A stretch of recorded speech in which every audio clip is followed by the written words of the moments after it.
A lot of people have underestimated Keir Starmer for a very long time. There were people who said that he couldn't change the Labour Party, and he did. There are people who said he would never win a general election, and he did. We won that election, and there are over 400 Labour MPs in Parliament, led by Keir Starmer, and we are 19 months into a 5-year term.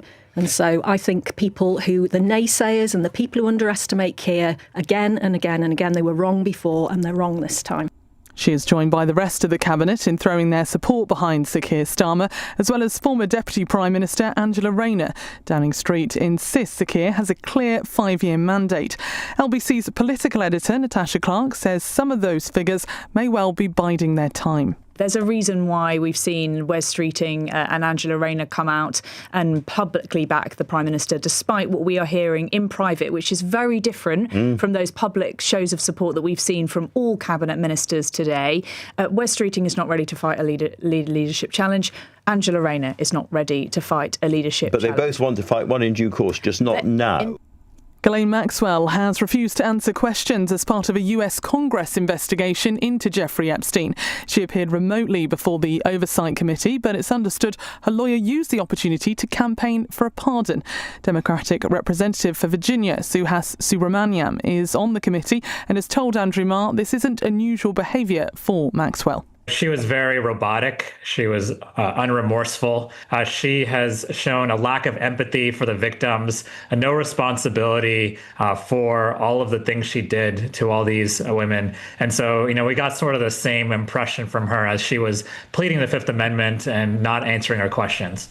Also this evening, the son of a pro-democracy campaigner who has been jailed for 20 years in Hong Kong fears his father will die behind bars. 78-year-old British citizen Jimmy Lai says charges against him are politically motivated. Sebastian Lai told Andrew Marr he'd hoped for more from the Prime Minister's recent trip to China, but he says it seems diplomatic efforts have failed to change attitudes in Beijing. Many people are worried about China as a national security threat. If they can't even put a 78-year-old man who's in very ill health, who's fought for the freedoms for decades that we believe in this country, that represents the very best of us, if they can't even put a man like that onto a plane and send him to the UK, well, that tells you all you need to know about how they think about it. And Sweden have beaten Great Britain's Jennifer Dodds and Bruce Muat in the semi-finals of the mixed doubles curling at the Winter Olympics. It means Team GB can, at best, only win a bronze medal. In the city, the FTSE 100 has closed up 16 points at 10,386. The pound buys $1.36 and €1.14. LBC weather, rain across much of the north tonight, turning lighter and patchier in the south, clearer in the far northwest of Scotland, a low of 2.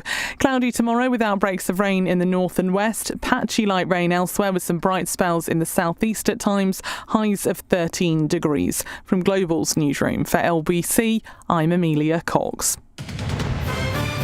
This is LBC from Global, leading Britain's conversation with Iain Dale.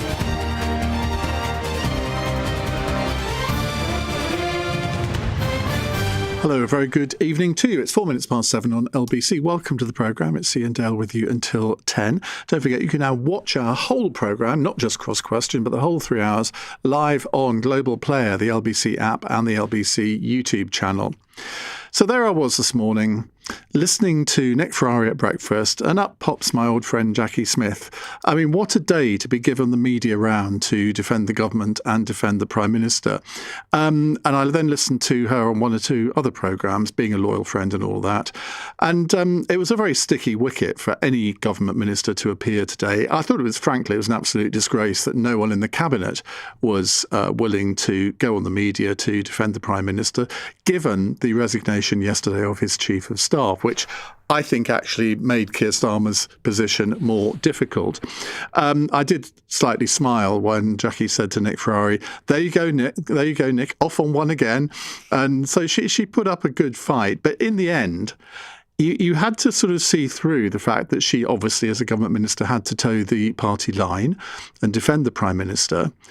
But in the end, is there anything to defend? And that's really what I want to ask you in this hour, because we've gone through the day where on a couple of occasions it looked inevitable that he would be resigning, probably by the time this programme came on air. When I heard that Sarwar, the Labour leader in Scotland, was going to do a press conference in which he said that he thought the Prime Minister should resign, I thought, well, that's it. But bizarrely, within half an hour of that press conference, the mood had changed. The Westminster herd moved. And it seemed as though the Cabinet had come to his rescue, because they were notable by their silence all morning. Not a single one of them had gone on the media or on social media to defend their Prime Minister.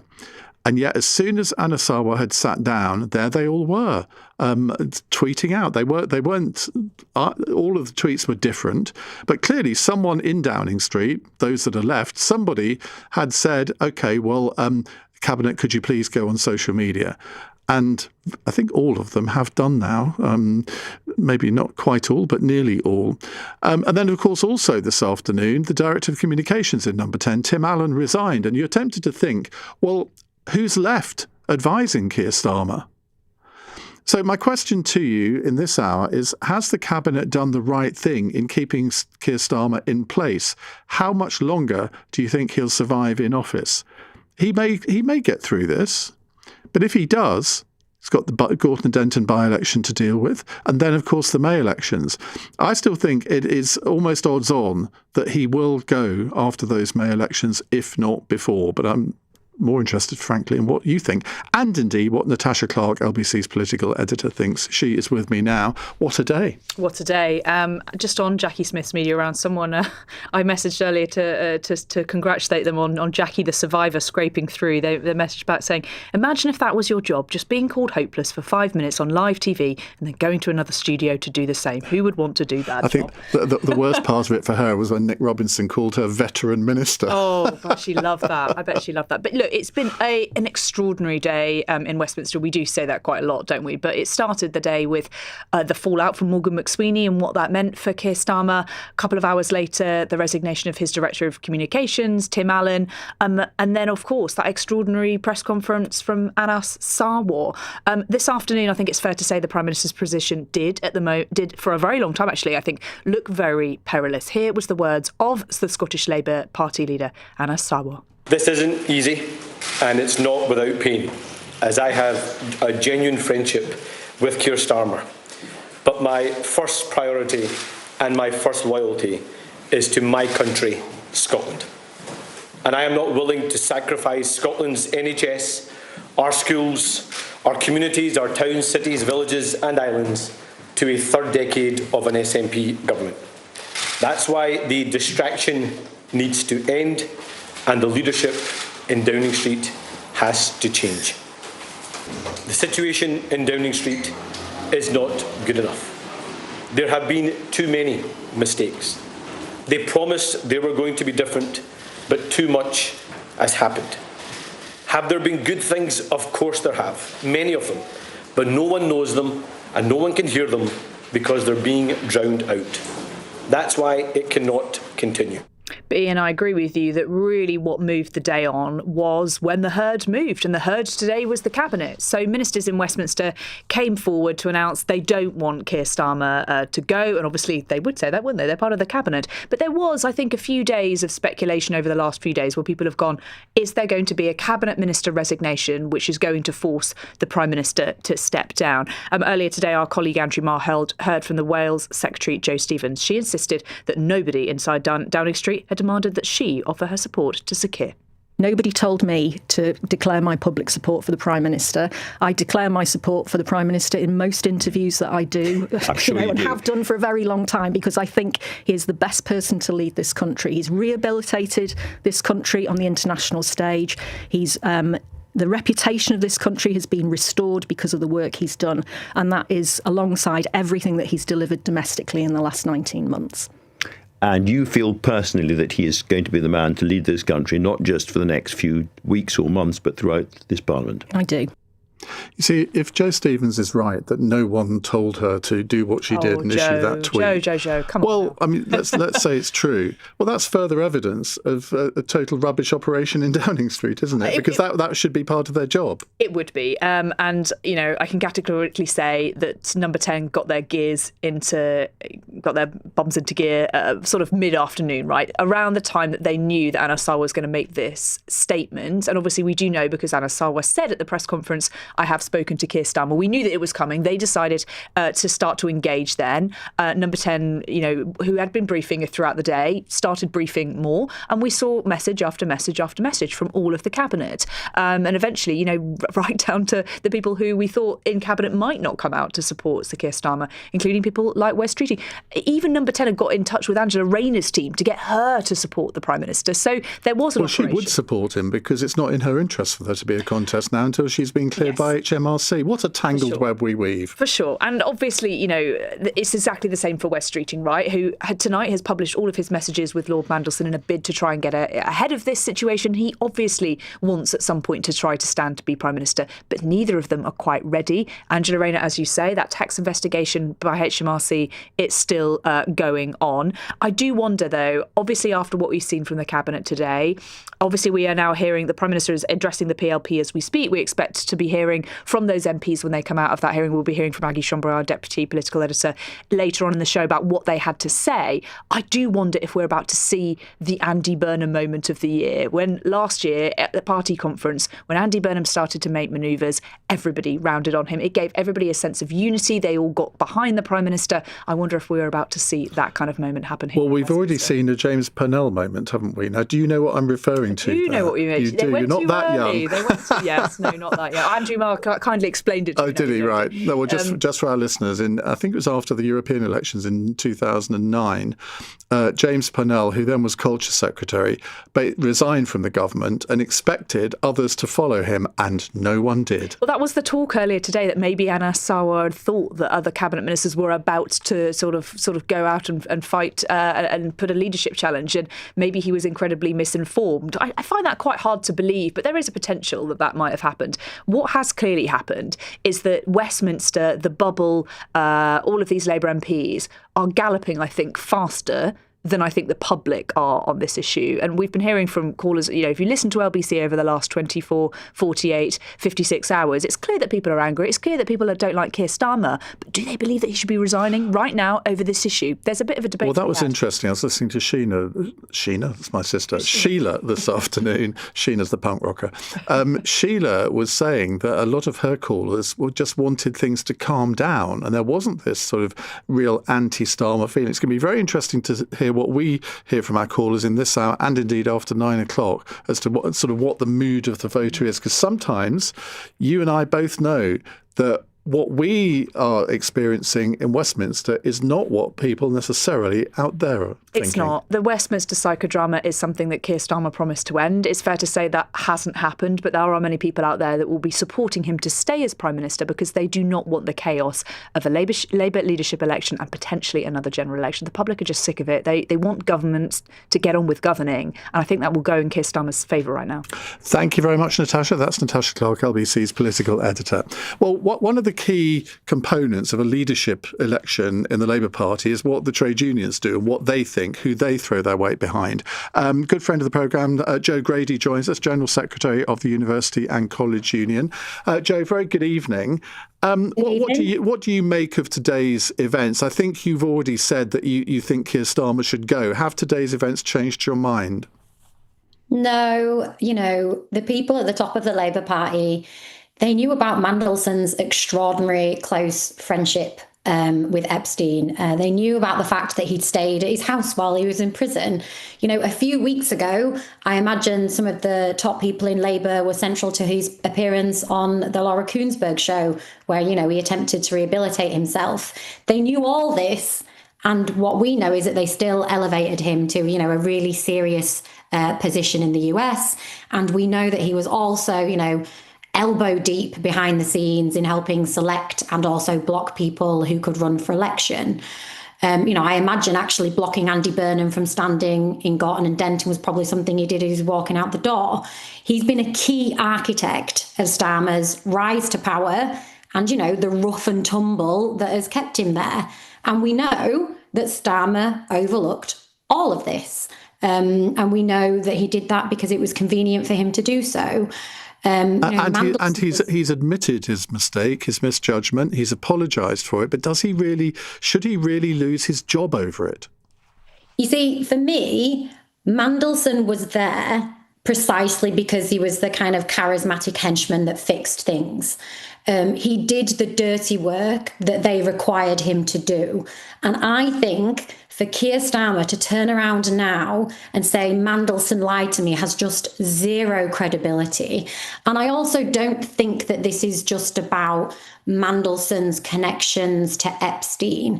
The modernisation process that Mandelson is sort of most known for in the Blair government, he was brought back to do post-Corbyn. So what we've got is, on the one hand, Labour being very unpopular, even amongst its own members, for the type of policies that they've pursued in the last sort of 18 months, and now incredibly unpopular because it turns out, the links that Mandelson has to Epstein are now more well known.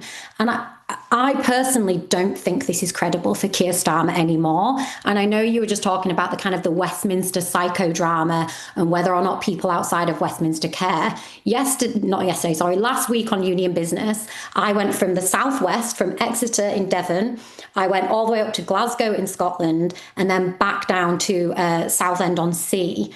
And everywhere I went, there wasn't a single person thinking that Starmer could survive this and that the Labour Party needed to move on and to move on with a kind of a clear conscience. Do you... sometimes the grass is not always greener on the other side, and I think that was possibly one of the lessons from the various Tory psychodramas over the past 10 or 15 years, or even going back to 1990. It's not clear who would succeed Starmer. Who would you want to succeed him? Very good question. As you say, we're seeing a real weird set of circumstances, aren't we, where all the potential challenges are either kind of frozen out or they're frozen in fear. As you've said, Angela Rayner, far too early for her to make a bid. Wes Streeting, even closer to Mandelson than Starmer.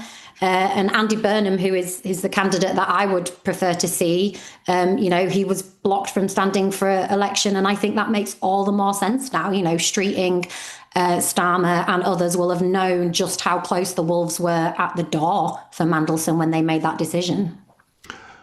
In the end, though, the electorate will come to a conclusion about this government. Now, Keir Starmer was elected for a 5-year term, or the government was. I mean, we don't operate a presidential system. It is a parliamentary democracy.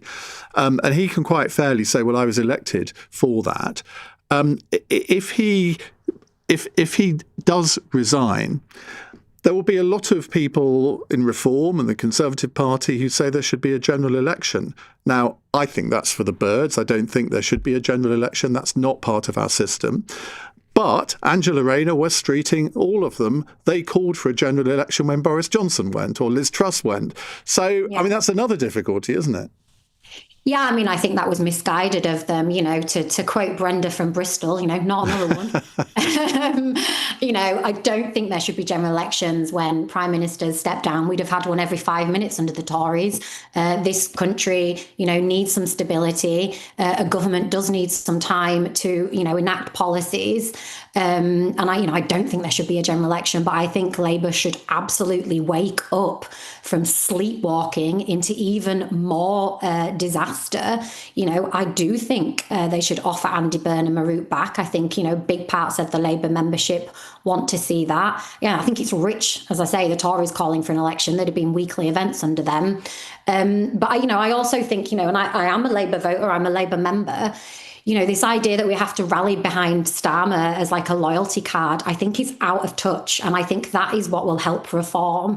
I think, we need a change of direction from Labour. I've said this on your show and in terms of a policy platform. This isn't just about a rejection of Mandelson as a person and his choices, but it's about a rejection of Labour policies. And at the minute, the two are converging. So just fine. I don't think you answered the question on who you would want to see replace Starmer. I mean, forget your role as a union leader. Personally, who would you personally like to see? I want to see Andy Burnham given a route back, and I would like to see Andy Burnham. OK, that's a straight answer, Joe. That's all I can ask for. Thank you very much indeed. That's Dr. Joe Grady, General Secretary of the University College Union. So has the Cabinet done the right thing in keeping Keir Starmer in place? How much longer do you think he'll survive in office? 034 sounds like a multiple choice question, doesn't it? This evening, this week, next week, Denton and Gorton by-election, May the 7th. Those are your choices, should you wish to pick one of them. 0345 6060 973. It's 7:20. This is LBC. Listen on the move with the LBC app. That's it.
Is LBC with Iain Dale. Call 0345 6060 973. 7:22 on LBC. We're going to be talking to Baroness Jenny Chapman in a moment. She's a Labour peer, International Development Minister within the Foreign Office.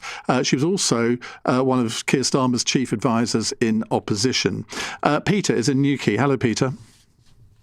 Good evening to you. Integrity. I am not a fan of Keir Starmer, and I didn't vote for him. But he has integrity. And this country hasn't had a Prime Minister with integrity for some time. Well, hang on. I think Rishi Sunak had integrity, don't you? He inherited a difficult situation, and maybe he should have taken some different decisions, shall we say. But I don't think he was motivated by a lack of integrity. I don't think he ever displayed a lack of integrity. I mean, it's very easy to come out with these phrases, say all politicians are evil, corrupt, and all the rest of it. Most of them aren't, and I think I would certainly put Rishi Sunak in that category. And that's fine. And I'm not saying. And I would put Keir Starmer in that category. I think you're right on that. And that's the point. Is we as a country. If we turn left now, that's not what people voted for. Keir Starmer has made a mistake. Yes, maybe. But he has the integrity, and I just say I'm not a fan of his, to try and resolve this situation. And it would be just wrong, wouldn't it, that if the one person who was not in the Epstein files lost his job. And this country needs to be centre-focused. And if it were to steer to the left, that'll only open the door maybe to the far right. And that's my point, is we don't need to get rid of Keir Starmer. Just give him the space to resolve the situation. Well, it would be certainly ironic in some ways if Keir Starmer lost his job effectively because, or tangentially, because of the Epstein files. And yet Donald Trump, who's mentioned, I think, more times than anybody else in the Epstein files, he seems to be escaping with his reputation, well, I won't say untarnished, but that there isn't that level of debate in the United States about Donald Trump that there is here about Keir Starmer. Well, that's because, potentially, Trump has inserted the people to make sure that 3 million documents that still haven't been disclosed don't get disclosed.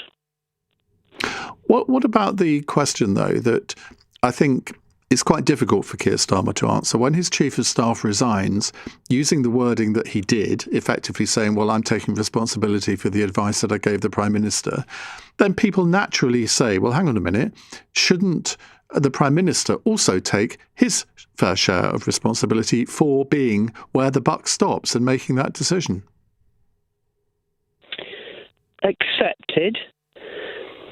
But you and I both know, and probably most people in real world know, being inside number 10 right now must be a really difficult place. It's probably also emotionally and morally quite difficult for people who are in there. They maybe made decisions that they thought were in the best interest of our country at the time, to be able to control Trump by putting Mandelson in place. And it's backfired. And they probably don't quite know how to handle, the waterfall of what is happening. But that doesn't mean to say that they're bad people. No, indeed. Peter, thank you very much indeed. Dean says, I thought Baroness Jackie Smith today completed the media rounds. What a tough day to do it, but she was such a good choice with solid, confident performance. Well, I'll text her that, Dean, because she'll be very pleased to hear that. Somebody else said on Twitter, I think it was Annette, who said, yeah, but she just towed the government line. And I'm thinking, yeah, she's a government minister. If she hadn't towed the government line, what do you think the consequence of that would be? Well, let's speak to someone else who can toe the government line. Baroness Jenny Chapman, welcome. You've come hot foot from the PLP meeting, I think. I have. What was that like? Because it could have gone one of two ways, I guess. I think that's right. And we've had a few of these kind of high stakes, high emotion meetings over the years. I've been part of the PLP for 16 years now. I reminded myself sitting there, I've never seen anything like it. And sometimes when a party leader or a prime minister is up against it, you get a few planted questions, a bit of orchestrated applause, and it all feels a bit forced. That is not what happened tonight. I think that the PLP has taken a look over the precipice and has decided that's not what it wants to do. And MPs have been spending the weekend listening to their constituents, talking to voters, and the clear message from the British public has been, we do not want any more chaos. We don't want to do that again. We've had 5 prime ministers in 4 years under the Tories. Please don't do this. And Labour MPs are listening. And yes, they've got things they want to say. There are changes they'd like to see. But their support for Keir Starmer as Prime Minister was solid. It could not have been stronger. And there was quite a lot of emotion in the room, Iain, if I'm honest. From him? From him and from members of Parliament who fought really hard to get elected, who care about their communities and who want to see the job through. And they want a Labour government that's going to do things in their towns, in their where they're from, in their constituencies. And they don't want to throw it away through inward looking, infighting and all of that. So I feel like we've turned a corner tonight.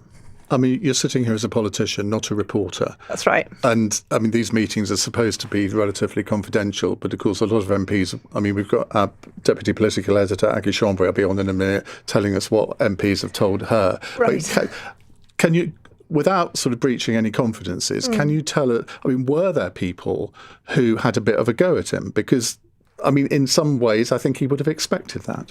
Yeah, there were, of course. People were... I think... what struck me about it was the level of honesty in the room, and the Prime Minister set the tone. He came in, he said, I'm taking responsibility. He repeated the apology that he'd made.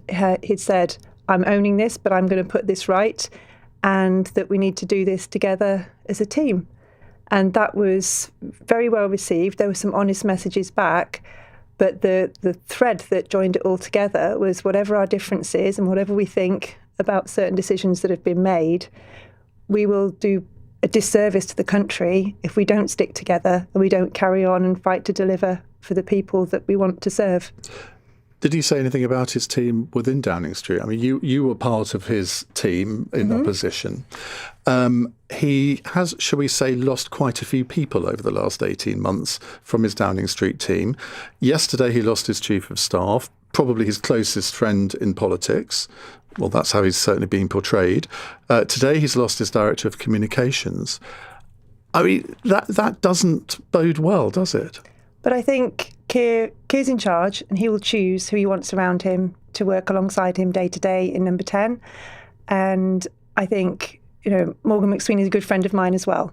And I think one of the things that Keir said tonight was he just acknowledged the contribution that Morgan has made, and I hope will continue to make in some form, because he is a really special person, and I've been privileged to be able to work alongside him. But whoever you have in your team as members of staff in Number 10, it's your elected representatives and your ministers in government and you as Prime Minister that carry the can.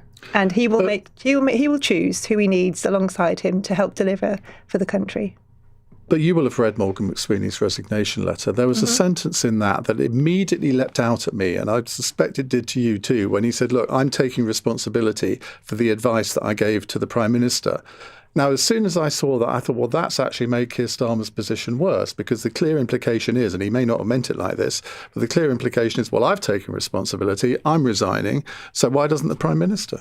Because you can get another Chief of Staff and the country continues. You can get another Prime Minister. There's plenty of people who'd like the job. But the clear message from the country, from the people of this country, is do not do that.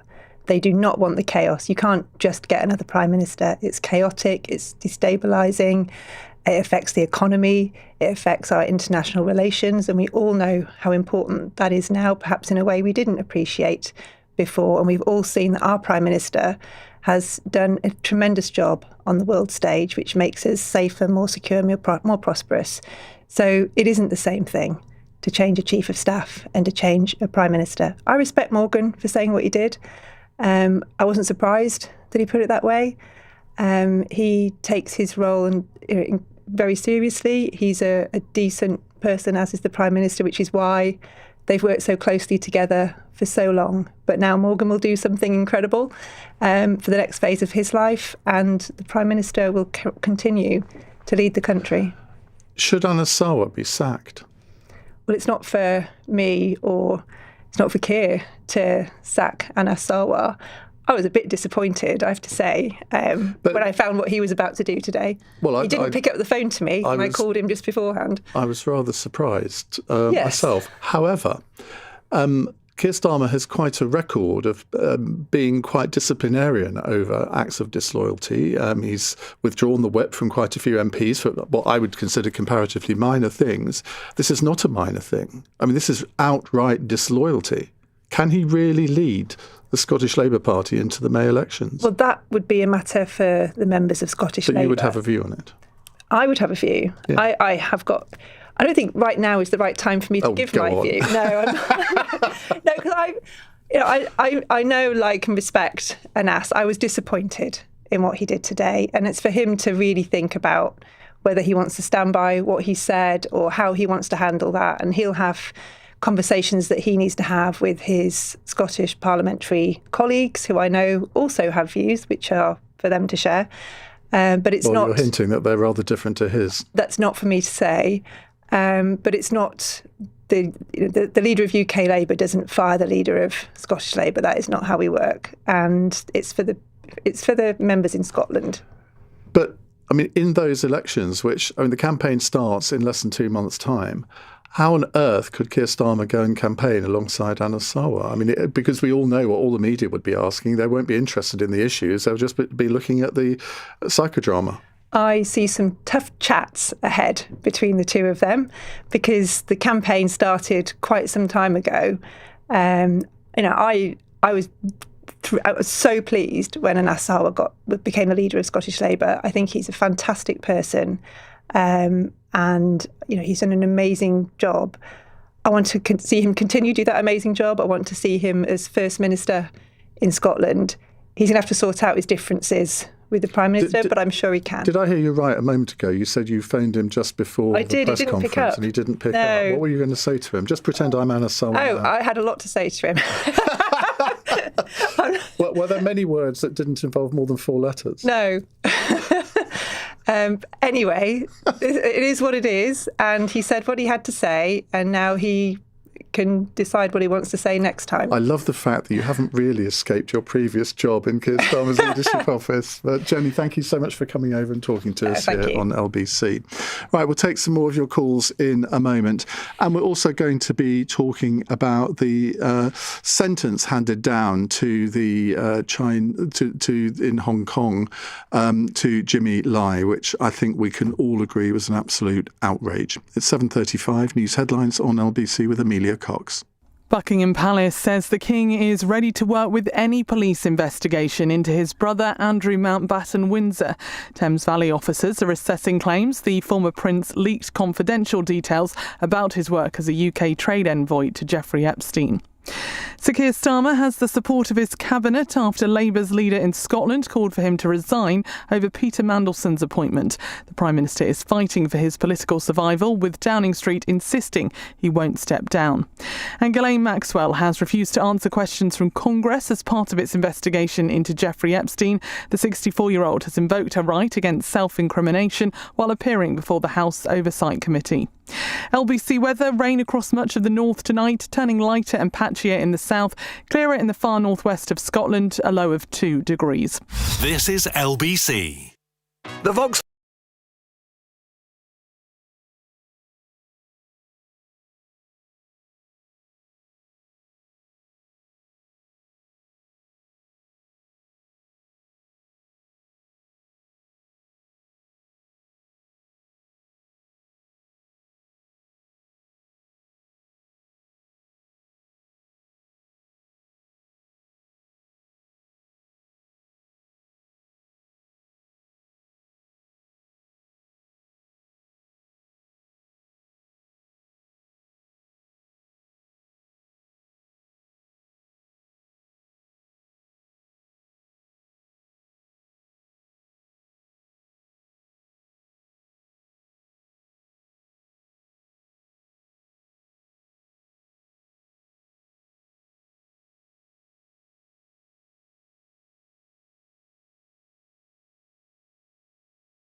Dale on LBC.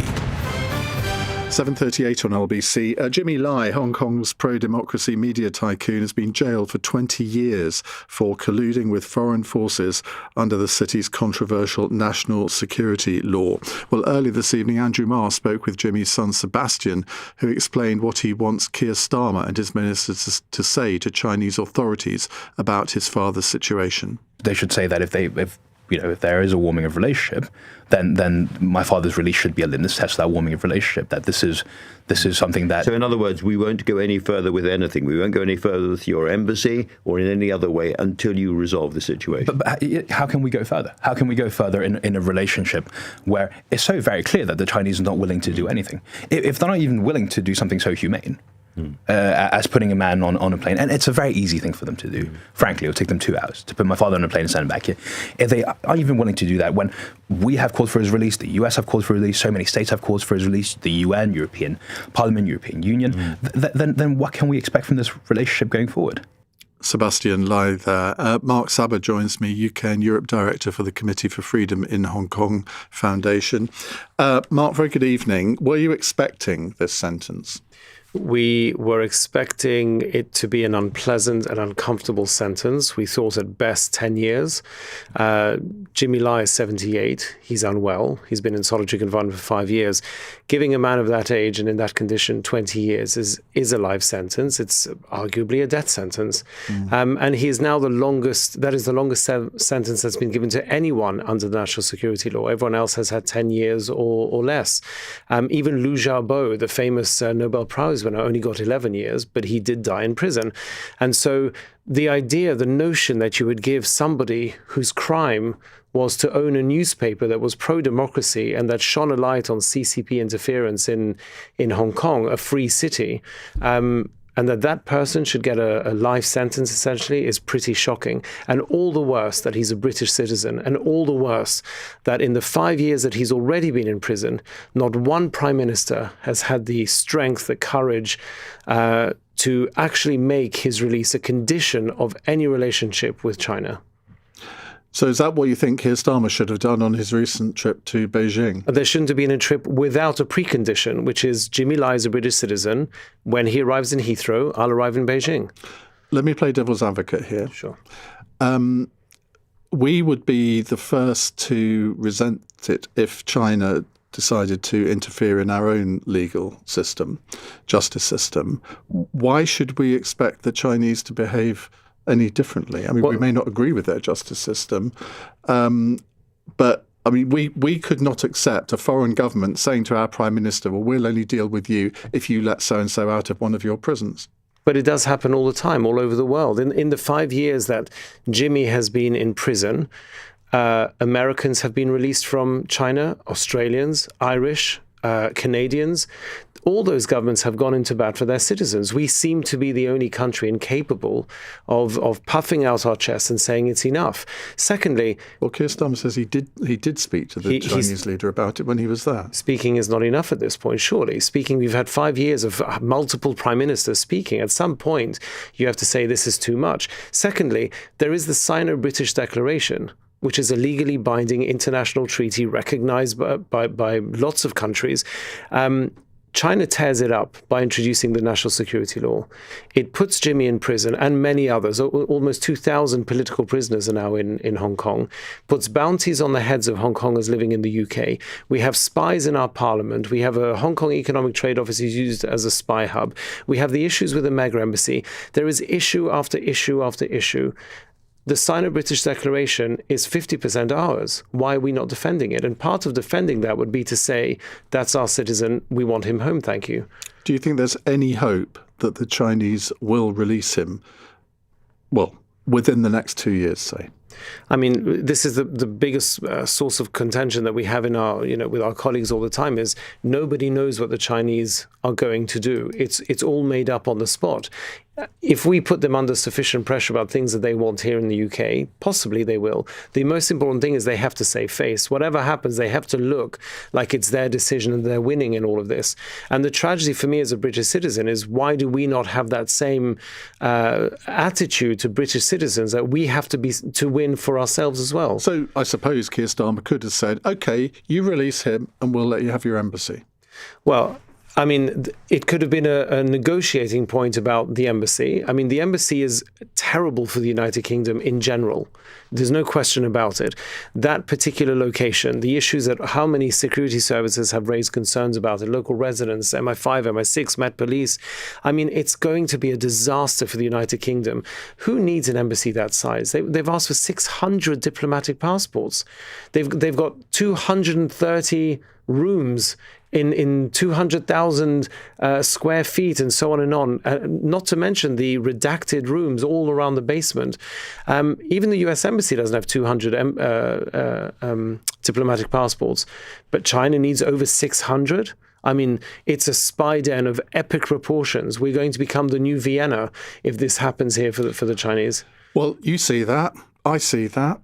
I do not understand how the government can't see that, but I'm sure there are people wiser than us that make these decisions. Thank you very much indeed for coming in, Mark. Shame we haven't had longer, but you know what kind of day it is today.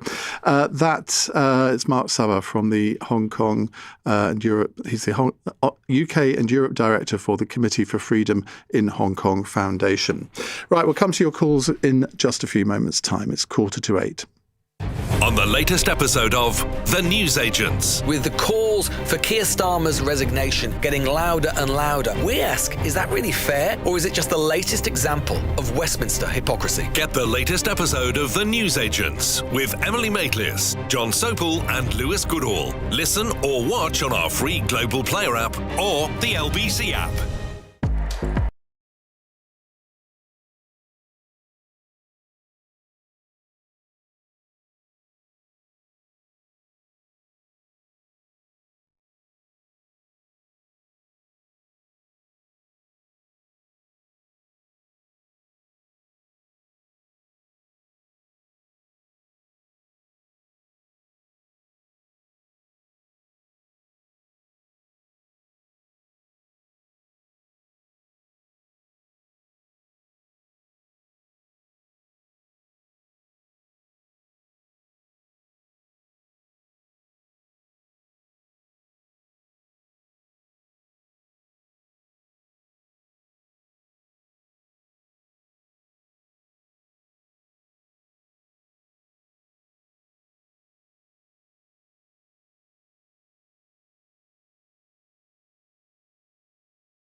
Britain's conversation. Iain Dale. Alexa, send a comment to LBC.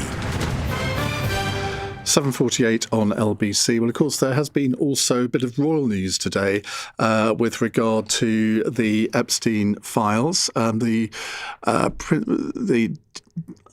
Prince, what is he? The Prince of Wales. Prince and Princess of Wales, they have issued a statement saying they're deeply concerned about developments in the Epstein Files case, which I thought was a little bit wishy-washy and also a little bit inappropriate when they were just landing in Riyadh, in Saudi Arabia, a country, let's face it, which doesn't treat women and girls very well anyway, and yet they're paying an official visit there. But we'll leave that to one side.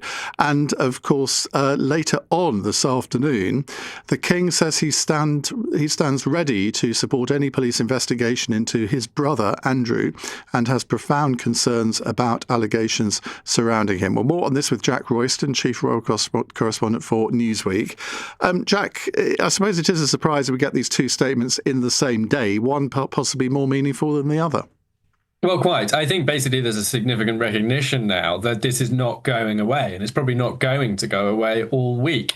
And now we also have the prospect, actually, that TVP, Thames Valley Police, might genuinely try to investigate Andrew and, who knows, perhaps even bring a prosecution, because then they've now been referred information that is contained entirely within emails in the Epstein files. So there was a report to TVP this morning from Republic, the anti-monarchy pressure group, drawing their attention to emails in the Epstein files, which showed Andrew, in his role as trade envoy, forwarding what appears to be confidential reports on trade visits to Jeffrey Epstein.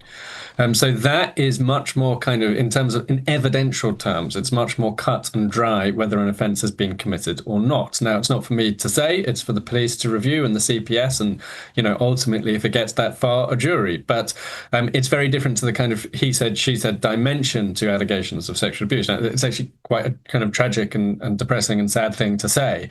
But it does remain the case in evidential terms that it's a simpler, easier case to bring.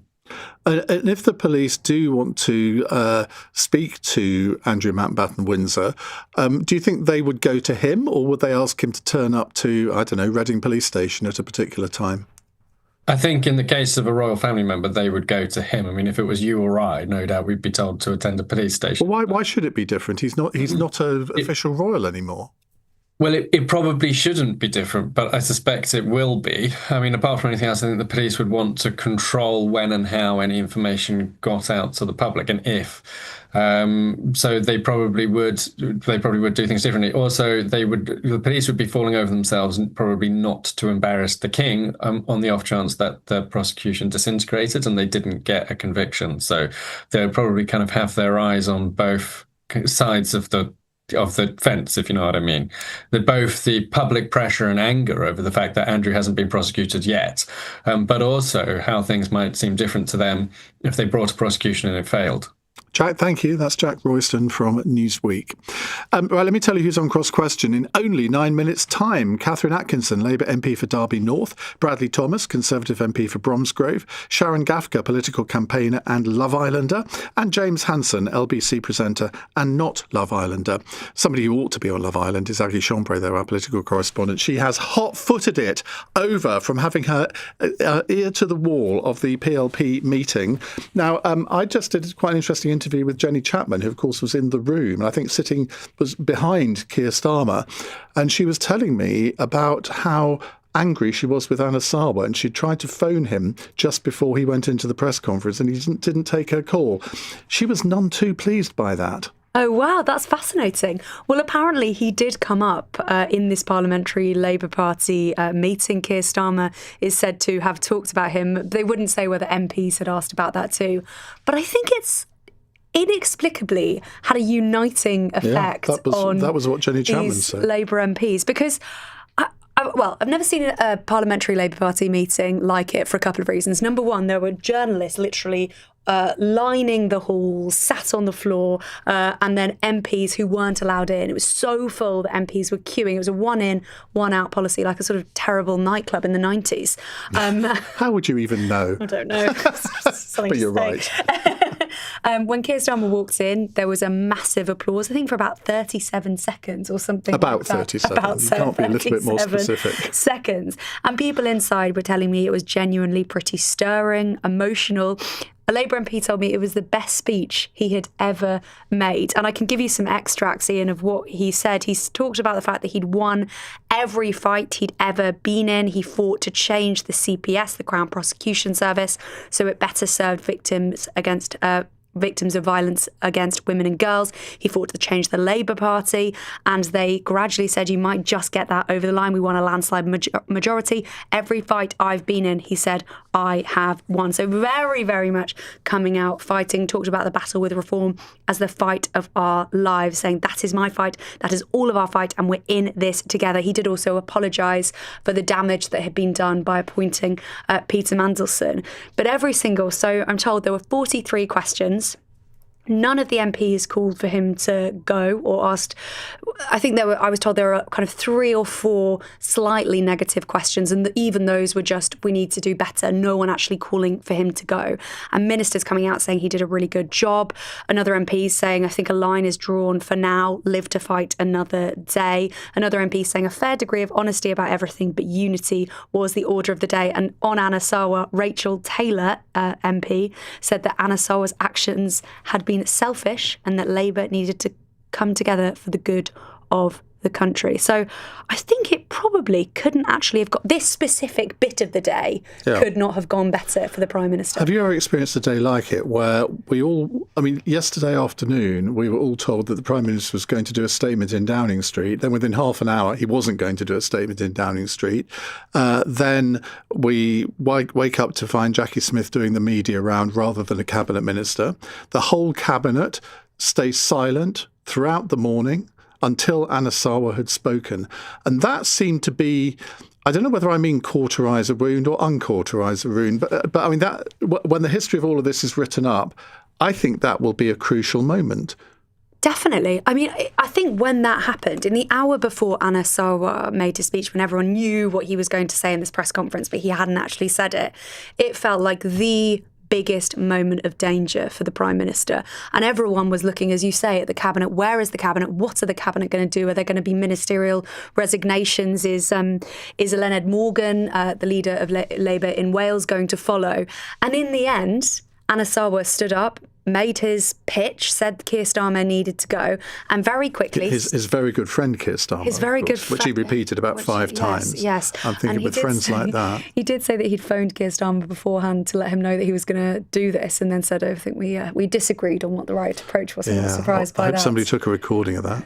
But then David Lammy, the Deputy Prime Minister, then posted on social media with his support, and finally we had all of the Cabinet coalescing around the Prime Minister, and that, plus the Parliamentary Labour Party meeting he just had, I think he is safe for now, but for how long? I mean, that is a question that I cannot answer. Because if Eluned Morgan had followed Anna Sarwar, and so there'd been 2 cabinet resignations, I mean, that would have been it, wouldn't it? That absolutely. I think one cabinet resignation, depending on who they were, would have probably done it. But I think the problem is all of the candidates appear to have some sort of drawback. The front runners, there is not one clear person who everyone can coalesce behind, and none of the candidates seem. Angela Rayner, of course, who's seen as a front runner. She has her HMRC issues. Andy Burnham, who's seen as a front runner, he's not in Parliament. Wes Streeting has his sort of, he says not friendship, but he's released all of his text messages to Mandelson, and there doesn't seem to be a smoking gun there.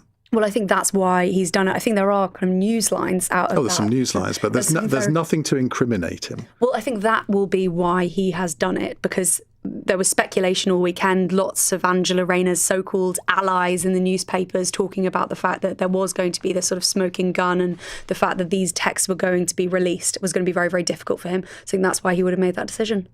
Right. I'm going to fit in one quick call before cross-question. Aggie, I feel this is an evening where we should have done an Ask Aggie hour, but we aren't going to do that because we haven't got time. But thank you very much indeed. Douglas is in Dunfermline. Now, I know you've been waiting a long time, Douglas, and I do apologise that we haven't taken more calls in this hour. We're devoting most of the 9 o'clock hour to calls. Go ahead. OK, well, first of all, can I say that I'm not a Labour supporter, but I absolutely 100% endorse what Anna Sarwar said today, because Scotland's been dismissed by Westminster and it's time to get things changed. But would there necessarily be change if Keir Starmer went? I mean, we don't know who would succeed him. I don't know who would precede him.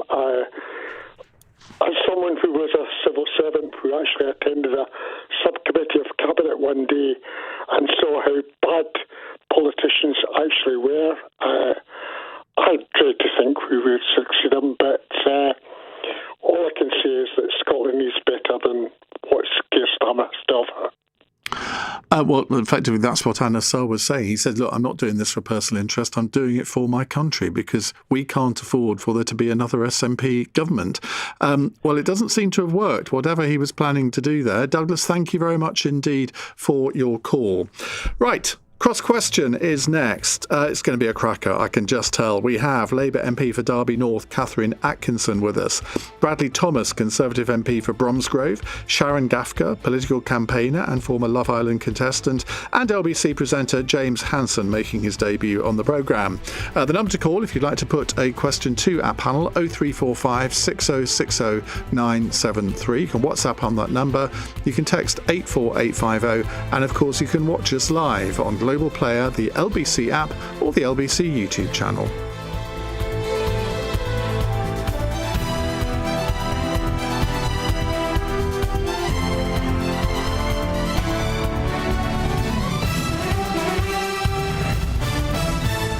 On your radio, on the LBC app, and Play LBC. leading Britain's conversation.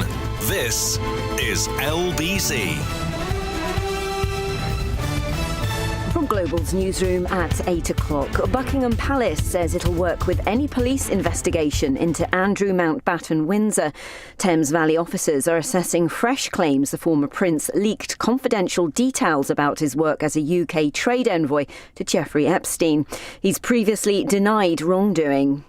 The Health Secretary says Sir Keir Starmer does not need to resign as he faces a battle to stay in power. The Prime Minister has been addressing Labour MPs this evening, hours after Scottish Labour leader Anna Sarwar called on him to quit. 2 key aides have resigned in the last couple of days as the fallout from Peter Mandelson's appointment as US ambassador deepens. Wes Streeting says he regrets his own relationship with the retiring peer. I'm embarrassed to have known Peter Mandelson. More than anything else, actually, in those messages, I hope I haven't caused either embarrassment or discomfort for my cabinet colleagues. The Foreign Secretary is demanding China release pro-democracy campaigner Jimmy Lai. The 78-year-old's been jailed for 20 years after being found guilty of national security offences. Yvette Cooper's called the charges politically motivated.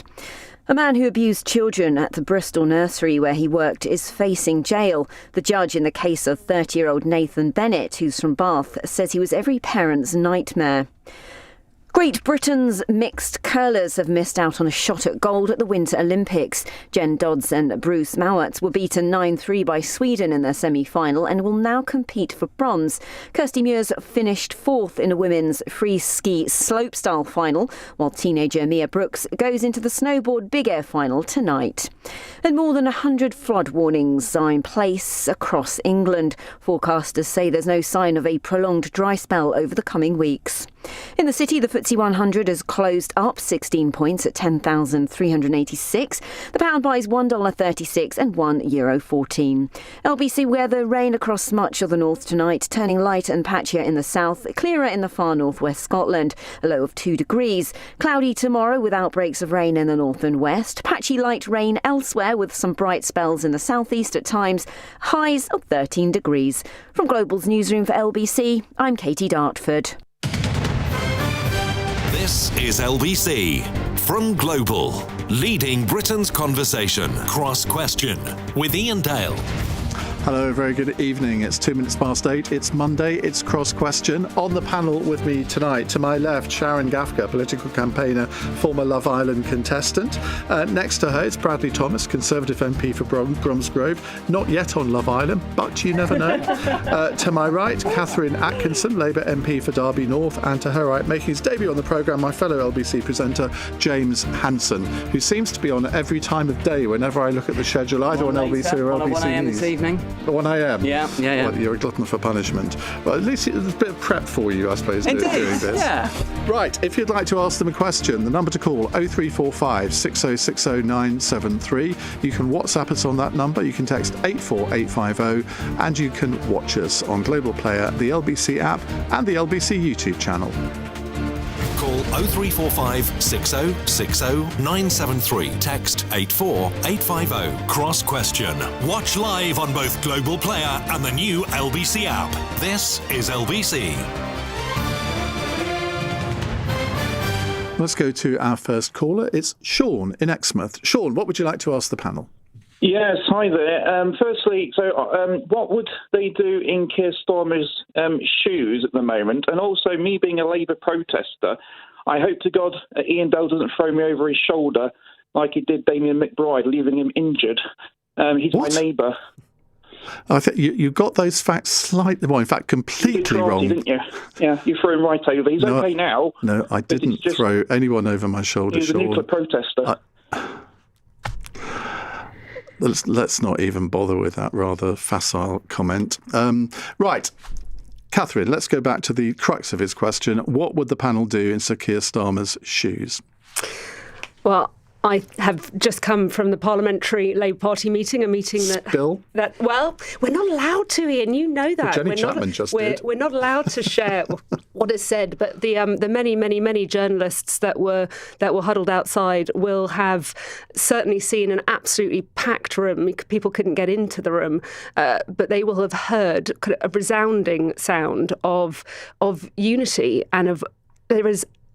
When it comes to my kind of Labour Party colleagues, the overwhelming majority want to just see us getting on with the job.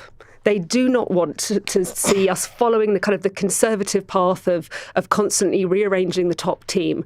We have got an important job to do in delivering, and it's the stability that we have seen with this Prime Minister that has allowed inflation to come down, the 6 interest rate cuts that are helping people with their mortgages, the time and time again, the waiting lists come down, and the cost of living has to be our focus. So what I believe that Sir Keir Starmer will do, our Prime Minister, is to be getting on with the job to deliver the change that he was elected 18 months ago to deliver. Which is exactly what Theresa May used to say, let me get on with the job. Look how that worked out for her.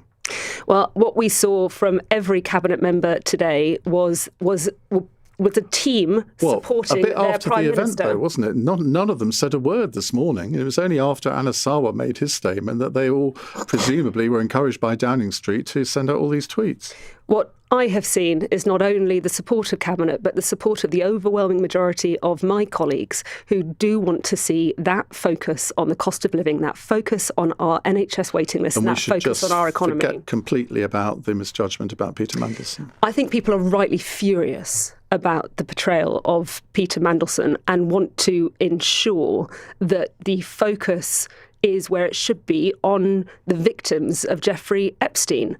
I think if we do not see the situation that we have for far too long where powerful men can get away with treating women and girls this way, then we're not doing our jobs. There does need to be that focus. And that is why the Prime Minister is furious. That is why we are all furious. And that is why we need to ensure that the Labour commitment to halve... him for letting down women and girls by believing Peter Mandelson and taking the advice of his Chief of Staff, who resigned yesterday and in his resignation statement essentially said, well, I'm taking responsibility for the advice I gave to the Prime Minister.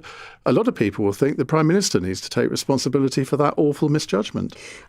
I do think that people often believe that people don't, that when it comes to politics, that you don't see apologies and you don't see the taking of responsibility. McSweeney did take full responsibility for the advice that he gave, but we also importantly saw the Prime Minister apologising to the victims of Jeffrey Epstein for the appointment of Peter Mandelson, a man that he sacked. I think that, a man that he knew had an ongoing relationship with Jeffrey Epstein.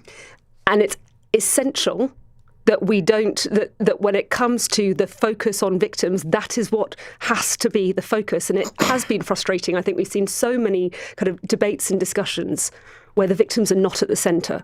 I think that especially for a man like our Prime Minister, like Keir Starmer, for whom politics is about service, a man who from really humble working class roots became not only a barrister but the Director of Public Prosecutions, and when he was there saw the greatest conviction rate for child abuse claims, who reopened child abuse claims that had been closed. He is determined to tackle women and girls. That is why he is so furious. Bradley Thomas for the Conservatives. Well, look, this is a really serious topic on two fronts. This portrait of stability that Catherine tries to paint around the economy and the state of the country is certainly one that constituents of mine don't recognise. Under this government, taxes are up, you've got growth down, you've got borrowing up, debt up, etc. And then we get into this really serious topic about the Prime Minister's judgment. So Keir Starmer for years has billed himself as someone who's this very forensic, competent lawyer, yet he seems to have been outwitted by Peter Mandelson. Yet over the last few months... To be fair, he wasn't the only one. Well, he wasn't the only one. I mean, this is a man who resigned twice from the cabinet in the past, so it begs the question as to why the government decided to roll the dice on him in the first place. But if you want to talk about, if you want to talk about forensic interrogation over the last few months, it was Kemi Badenoch in the Conservatives last September that held the government to account and held a debate that effectively forced Peter Mandelson out of his job. And last week, during Prime Minister's questions, when Kemi Badenoch was again effectively cross-examining the Prime Minister in PMQs, it was a very different atmosphere to the usual theatrics of PMQs. You could feel the energy drain from the room because at the moment that the Prime Minister admitted that he knew that Mandelson had continued his dealings and his communication with Epstein, that was the moment that everything changed. So ultimately... that's fair, isn't it?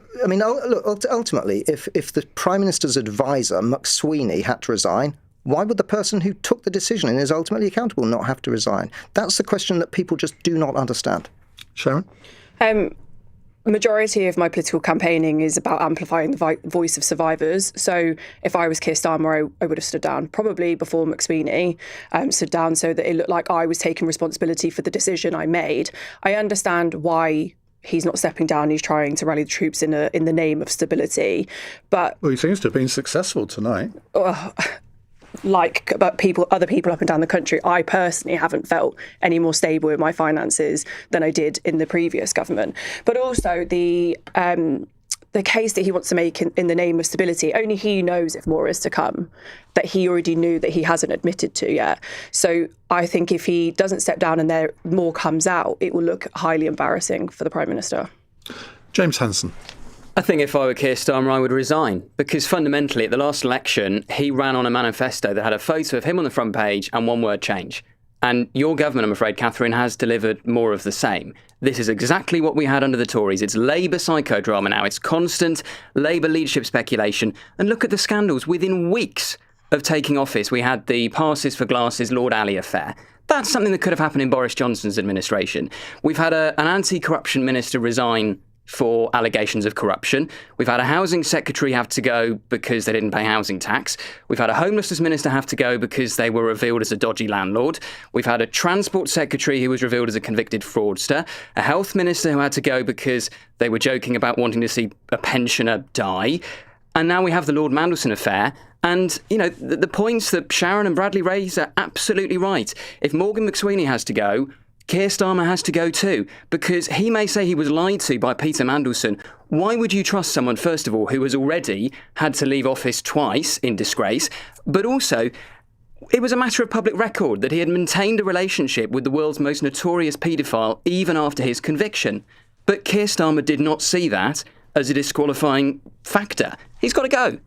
You were shaking your head during a lot of that. I mean, all that litany of scandals that James read out, I mean, they're all true, aren't they? I think that the reason that we have got a Prime Minister with the backing of his cabinet and the backing of his parliamentary Labour Party, the overwhelming majority of his parliamentary Labour Party, is because they know the scale of the challenge that we had to take on. And they know that there is still much, much more delivery that is needed. But we have seen wages grow faster in 10 months under Labour than under the Conservatives in 10 years. We have seen the NHS start to be turned around. And we have seen things that make a difference to our constituents' lives, to the cost of living that everyone has been facing, and that we are not willing to risk by diverting from the path that is so essential that we continue to take. And that is about delivery. And that is only going to happen. Keir Starmer is not a man who will give up. He is not going to relinquish the responsibility of leadership that he has, because he knows there is still a job to be done. Speaking on the behalf of survivors, though, as a survivor of gender-based violence myself, the opening remarks you made were about how we shouldn't be allowing men to maintain power. He gave a job to a man who everybody well knows is a convicted paedophile and solicited children for prostitution. Right, now, hang on a second. Let's get that right. He didn't get. You're not accusing Peter Mandelson. No. Jeffrey that's what Epstein. you said. I said he's a friend of somebody who was. He gave a job to somebody. Anyway. Okay, sorry.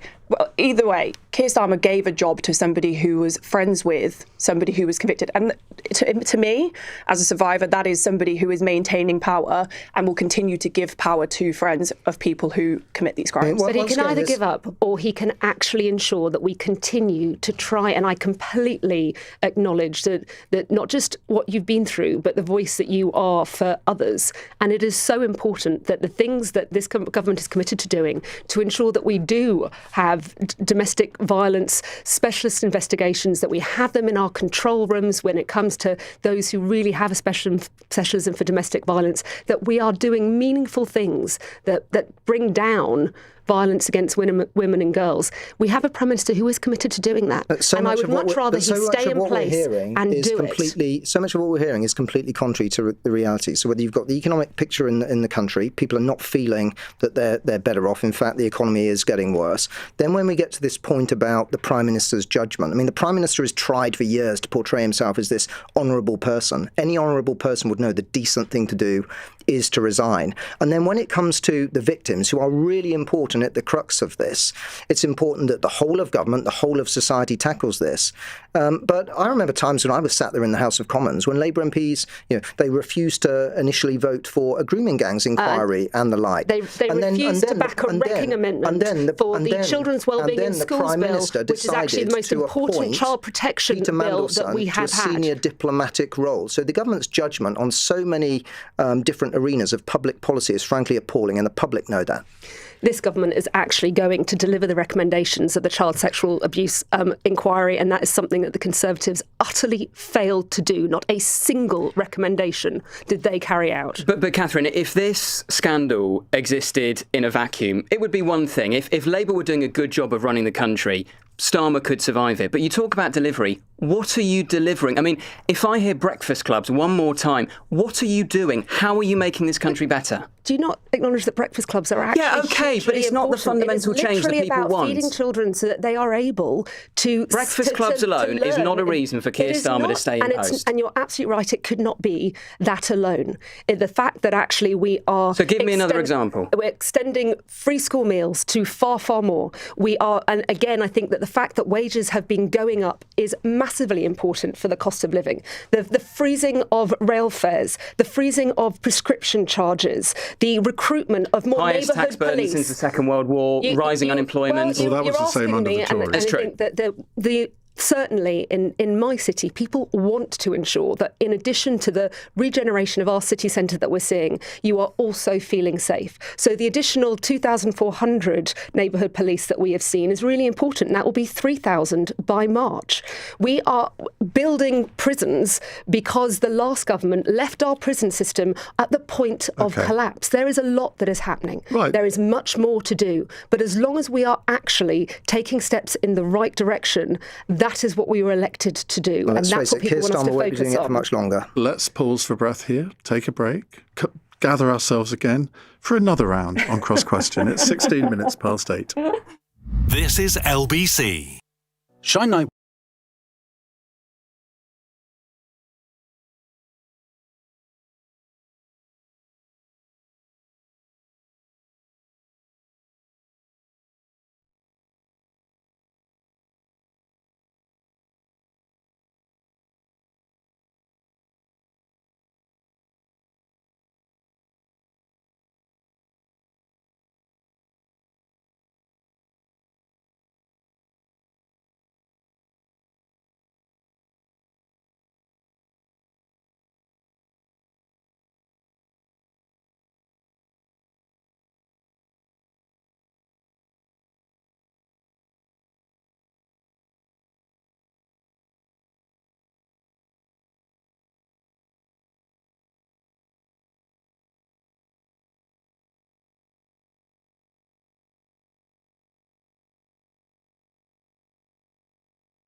Britain's conversation. Cross Question with Iain Dale. Alexa, send a comment to LBC. 18 minutes past 8. On the panel with me, Catherine Atkinson, Labour MP for Derby North, Bradley Thomas, Conservative MP for Bromsgrove, Sharon Gafka, political campaigner, former Love Island contestant, and James Hanson, LBC presenter. Right, a follow-up text question from Jane.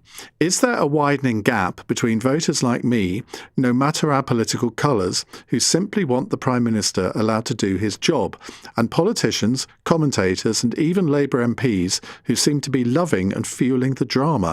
In short, are you taking the time to hear ordinary people's views on this? Because I fear that you're all, press and political people alike, in your own bubble right now.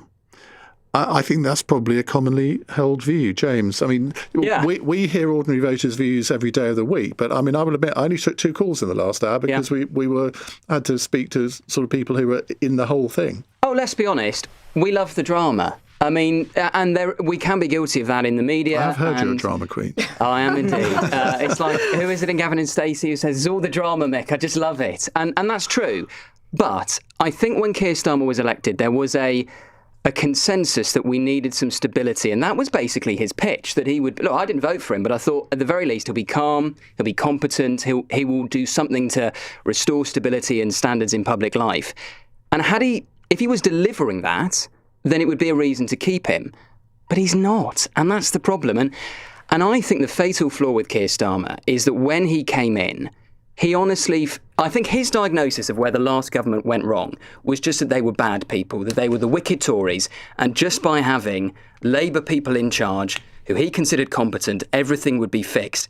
It's not that straightforward. Rishi Sunak wasn't a bad person or an incompetent person. Look at his top team at the end of his time in office. You know, the big offices of state, Sunak, Hunt, Cameron, Cleverly, they were all competent people in public life for the right reasons.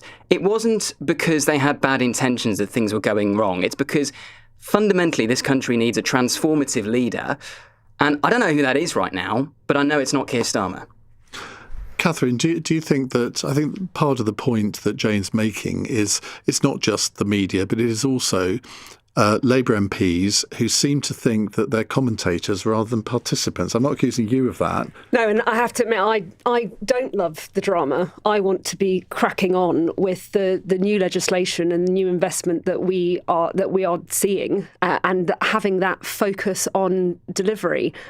Certainly the voices that I hear every week in Derby are much more concerned about ensuring that we see our potholes filled, and it's a good thing that we've got that focus. To the local council, but we've had specific money dedicated to potholes because people care about it. We have seen councils now have much fairer funding, and for far too long, including Rishi Sunak when he was Chancellor, bragged about diverting funds when it comes to local government away from areas that most needed it, away from areas that were most deprived. We are now seeing not just fairer funding, but funding for 3 years. So our councils actually have the money to deliver the services that they are supposed to be delivering. But getting public services back up and running, which I do think that the vast majority of people really want to see, is a focus. And that is nothing to do with kind of psychodrama.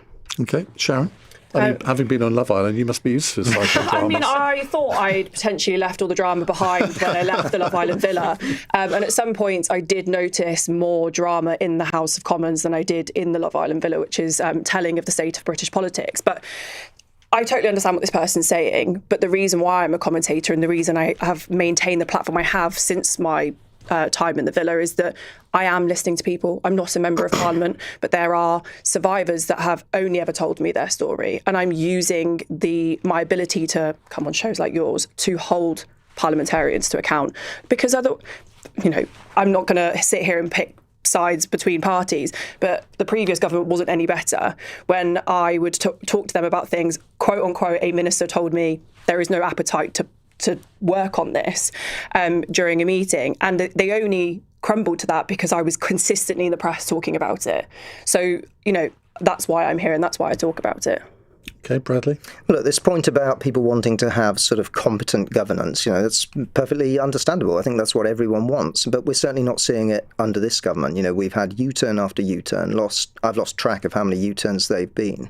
And I think there's a great question around, what is Starmerism? What does the Prime Minister even stand for? Without Morgan McSweeney, is he even going to sort of, stand for anything himself and be able to survive? And I think the writing is on the wall. This Prime Minister is not going to last very long, but then we open up this whole debate around who will succeed him. I mean, I would certainly say, and I think my constituents share it from conversations I had on Saturday, that they're very worried about a further lurch to the left that could come next in the Labour Party. People want competent government, but to have that, we've got to have people with integrity, people who've got vision, people who've got genuine aspiration for the country. We've got that in the Conservative Party right now under Kemi. She's been forensic in turning our party around, but the Prime Minister is failing. And that's why I said if he's an honourable man, he will do the right thing and resign. It's not turning it around. You just keep having people leave and jump ship to go to reform. Well, Kemi's been quite clear. If people don't like the direction the party's going in, they're free to leave. Well, and 26 of them have done. The Conservative Party is the most authentic version of the Conservative Party that's been in decades. And it's been a privilege to sit behind Kemi Badenoch as leader of the opposition. In stark contrast last week to Labour MPs who were deafeningly silent whilst the Prime Minister was struggling and squirming to defend himself. Let's move on. Oscar in Sutton says, it's taken until today for both Prince William and the King to say anything about Jeffrey Epstein and his links to their uncle or brother. Should we expect a firmer stance from our monarchy on these unspeakable crimes and the allegations against Andrew, or is it just their job to keep quiet? Bradley. Well, look, I obviously can't speak, and nor would I speak on behalf of the monarchy, but it's right. I think it's right that they've called this out. I think... really, have they? Well, look... Yeah, the monarchy doesn't have a tradition of speaking out on major topics, but I think, the King took quite a clear decision a few months ago to effectively disown his brother. He's no longer a prince. I think the monarchy has got to focus on how it can... Well, hang on a second. It's got to think about how he hasn't disowned him. I mean, he's paying for his upkeep in this new residence in Privately Sandringham. He is, and that's a decision for him. So he hasn't disowned him, has he? Yeah, but that's not a decision that, I can particularly comment or others can comment on, because that's a decision for the King. He's not receiving... No, sure, but you said he's disowned him, and he clearly hasn't. Well, he's disowned him compared to where he was before. This guy has been stripped of his titles, quite rightly. He's been condemned from public life, should never feature as part of public life again, as far as I'm concerned. And it's completely right that the focus of the entirety of government, the monarchy, society at large, focuses on how it can support victims and also bring to justice those who've committed such heinous crimes against women, children, whoever it might be. Did you not think it was a little bit odd, though, for Prince William and the Princess of Wales, as they arrive in Riyadh in Saudi Arabia, a country notorious for its treatment of women and girls, that they should suddenly express great concern over developments in the Epstein case? Well, I'm just glad that they have expressed concern. Okay, Sharon? I just feel like William probably expressed concern because he didn't want to deviate from his trip. Obviously, I don't agree with the King's decision to privately finance his brother's lifestyle. That's his decision. I've never said that's the right thing to do, but I've said it's his call privately. It is, but having his wife being the woman she is and the charity work she does, I just thought maybe there would be a little bit more pressure from inside of the house. My other thought is that obviously the King has come out today and said that he will support the police in their investigations. I'd like to see the King go further and allow the police to have full access to Andrew's former communications while he was in Buckingham Palace, and for him to pressure or apply pressure to his brother to go over to the US and to present himself in front of Congress. And I would agree with that.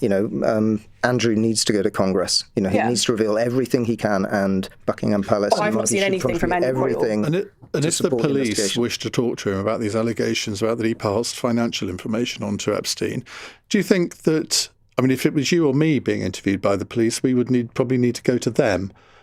But given of his royal background, they may feel that they ought to go to him. I mean, I'd like to think that as a private citizen now, he ought to be treated like I think it would be a total sham if they had to come to him rather than the other way around. James? Yeah, 100% agree. Quite why he hasn't volunteered to testify before Congress is beyond me. We had Ghislaine Maxwell testifying behind closed doors earlier today. If you have done nothing wrong, which Andrew still maintains he has done nothing wrong, why wouldn't you help the authorities and cooperate? And the same goes as well for Sarah Ferguson, who it was revealed last week took her daughters to have lunch with Epstein the week after he was released from prison? What mother would possibly do that? They need to cooperate. And if we have more statements from the palace, they need to be making it clear that that is what they want them to do. Catherine. Andrew should share all that he knows. There are still far too many unanswered questions. And I think that it is wrong that we have failed so many young women and girls the way that they have been failed. But in the end, I mean, this investigation into Epstein, into Andrew Mandelson, I suspect this is going to last for years, isn't it? This is not something that is going to disappear off the political agenda. And nor should it disappear I'm not saying off the political agenda. And you do need to shine a light where lights have been really not shining at all. And I think until we see some more scrutiny, until we see more of the documents, I think until we see more prosecutions, I think people will feel that it's a job undone. Right. We'll move on to other subjects in just a moment. First, though, let's get the LBC News headlines at 8:30 with Katie Dartford. Buckingham Palace says the King stands ready to support a police investigation into Andrew Mountbatten Windsor. Thames Valley Police is assessing claims Andrew passed confidential information to Jeffrey Epstein while working as the UK's trade envoy. Sir Keir Starmer is addressing MPs tonight after Labour's leader in Scotland called for him to quit. Two of the Prime Minister's most senior aides have resigned over the appointment of Peter Mandelson as ambassador to the US. And a man who abused children at a Bristol nursery where he worked is facing jail. The judge in the case of 30-year-old Nathan Bennett, who's from Bath, said he was every parent's nightmare. LBC weather: rain across much of the north tonight, turning lighter and patchier in the south, clearer in the far northwest Scotland, a low of 2 degrees. LBC.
Question with Iain Dale on LBC. Call 0345 6060973.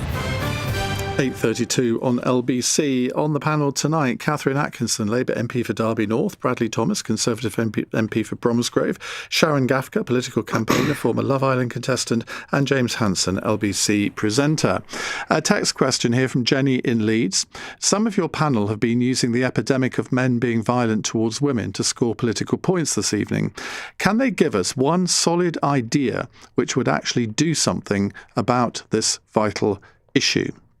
Sharon, let's start with you. God, only one. More than one. Well, yeah, I think for me, there are I've encountered people on all sides of the political spectrum, which I do think have genuine interest in tackling violence against women and girls. I think for me, frontline services, as an ambassador to Refuge, I think frontline services could do with better funding. The last time I met with the Victims Minister, Alex Davey-Jones, in a roundtable, we said that actually I think education for young boys, particularly white working class young boys, is falling behind, and that makes them vulnerable and tends to push them into dark spaces on the internet. So I think that education should play a massive role in this as well. Catherine? Well, I think 3 of the things that we are doing will make a really clear and tangible difference. The domestic abuse protection orders, the domestic abuse specialists in 999 control rooms, and ensuring that police forces in England and Wales have dedicated rape and sexual offence investigation teams, I think are all things that would make a real difference. But I was a barrister for 17 years, and I think another thing that would make a huge difference is getting our criminal justice system back where it should be again, so that we do not have victims waiting 3-4 years to be able to have their day in court and actually see justice. James? I think we need to understand what zero tolerance really means, and I think the last week has illustrated how a lot of powerful men in politics don't fully understand it. The very fact that Keir Starmer didn't see Mandelson's ongoing relationship with Jeffrey Epstein as a disqualifying factor. He weighed it up, pros and cons, chalked it up in the cons column and thought, but I can still appoint him. I think says quite a lot that there are powerful men who are too willing to overlook the abuse of women and girls. And it really struck me as well last week that much of the thing that provoked the most outrage among many politicians and some in the media appeared to be the revelation that Mandelson had been passing information to Jeffrey Epstein, government information, which of course is terrible. That is almost an act of treachery, you could argue. But people seem more offended by the fact that he betrayed Gordon Brown than the fact that he betrayed the victims of sex trafficking by continuing a relationship with Jeffrey Epstein. And so I think it's on us as men. We need to have a conversation about what zero tolerance really looks like. Bradley? Well, look, I agree with much of what James has just said. I think we've got to focus on this wider whole society approach. There's definitely the role that's been mentioned about boys and their approach towards women, respect towards women generally. This cuts across the whole of society. And then when it comes to specifically in political events over the last week, I think James is absolutely spot on that the Prime Minister's judgment in having appointed Peter Mandelson was a major failing, and he's got to go for that reason. But I agree entirely with the point. There were people who were outraged at the fact that Peter Mandelson may have leaked state secrets, and they were more outraged at that than they were at the Prime Minister's lapse of judgment in appointing someone who had cavorted and fraternised with a known paedophile. And as much as Catherine will say this is a political point, if the government is serious about respecting victims, the Prime Minister should resign. I thought we'd moved on from that. Right, let's move on to Sammy, who says, as it's National Apprenticeships Week and there's rightly been so much focus on the scandalous amounts students are being forced to pay back, what can be done to persuade more young people that it makes sense to just not bother with university? See, there's a danger in that, isn't there, James? There is a danger in that, and you don't want to discourage people from going to university who should. But, you know, I look back at my own experience. I was very lucky. I was the last year of the £3,000 fees, not the £9,000 fees. But did I need to go to university in retrospect? Probably not. But I did it because it's sort of the done thing. And, you know, being from a kind of middle-class background, it was sort of expected. But did I need to? I did a politics degree. And yeah, you could say I use that now, but I was interested in politics anyway. The thing I found most useful about my experience at university was the student radio station, but I could have done hospital radio, community radio. So I think a lot of people now of my generation go to university as a default setting. And I think we need to shift the conversation so that we ask, do you need to go to university? And obviously there are some things, if you want to be a lawyer, a doctor, whatever, clearly, university's the right thing. But a lot of these social sciences, kind of the degrees I do, did I need to go to university? Probably not.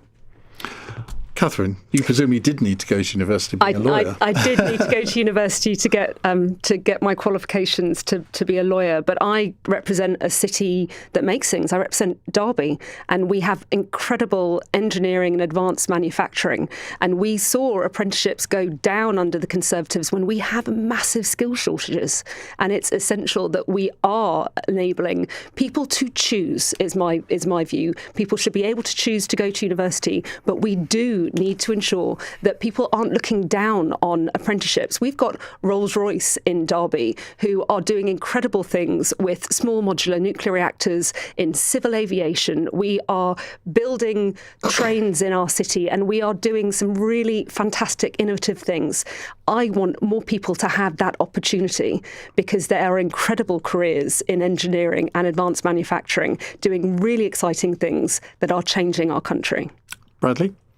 So look, there's no one-size-fits-all approach in life. I think we all know that. The economy needs to have a very broad range of skills. Some will be academic, some will be vocational. And I think we've got to take a much broader view as a society too, think multi-generational. When we think about the kind of threats that we face, think about the rise of manufacturing abroad, the fact that we've probably got to have more resilience over our domestic supply chains. We need more young people to be going into vocational careers, and we've got to make those aspirational once again. I personally think there's been a bit of a snobbery around vocational jobs for far too long, and we've got to redress the balance. But there is a really serious point as well about the attractiveness of employers to recruit. So under this government, we've seen the cost of employment go up. It costs, I think it's around £1,000 more to recruit a young person. The government's abandoning 0 hours contracts, which are often the first rung on the ladder for young people to get into employment. So as much as we've got to develop skills, we've also got to ensure that the economy is fertile enough to sustain employment and to be thriving so that people have jobs to go into. What's your own background? My background. So before I was a member of Parliament, I worked in the energy industry. I used to work for an oil company with a refinery in the UK, and then I worked for a company that manufactured gas boilers, and I did that up until the day I was elected, and I served concurrently for 10 years of that as a district councillor as well. So I've had experience in manufacturing sectors too. Did you go to university? And I did. I did go to university, but in retrospect, did I need it? Possibly not. I decided to go into the career that I went into. Didn't ever think that I'd necessarily become a member of Parliament, but I'm proud to serve the people of Bromsgrove in the villages. But what I did see under my last employer that manufacture gas boilers, heat pumps and things like that was the difficulty in making those careers attractive to young people. And it particularly stood out to me that when the company would go into schools and colleges and say, you know what, you can earn whilst you learn on the job, potentially become your own employer at the end, and earn above average salaries. It's really difficult still to get young people interested. So that's something that we've got to focus on. Well, I think it's really telling that the answer from the Conservatives appears to be more 0 hours contracts. What I do Catherine, agree on that is categorically not what I said. Well, you said that was the first rung on the ladder, and that's what we should have more of. But what I do agree with is that sovereign capability is essential. Catherine, young people, we know what happens. Young people, 16, 17-year-olds, often their first rung on the employment ladder is in a pub, a bar, a cafe.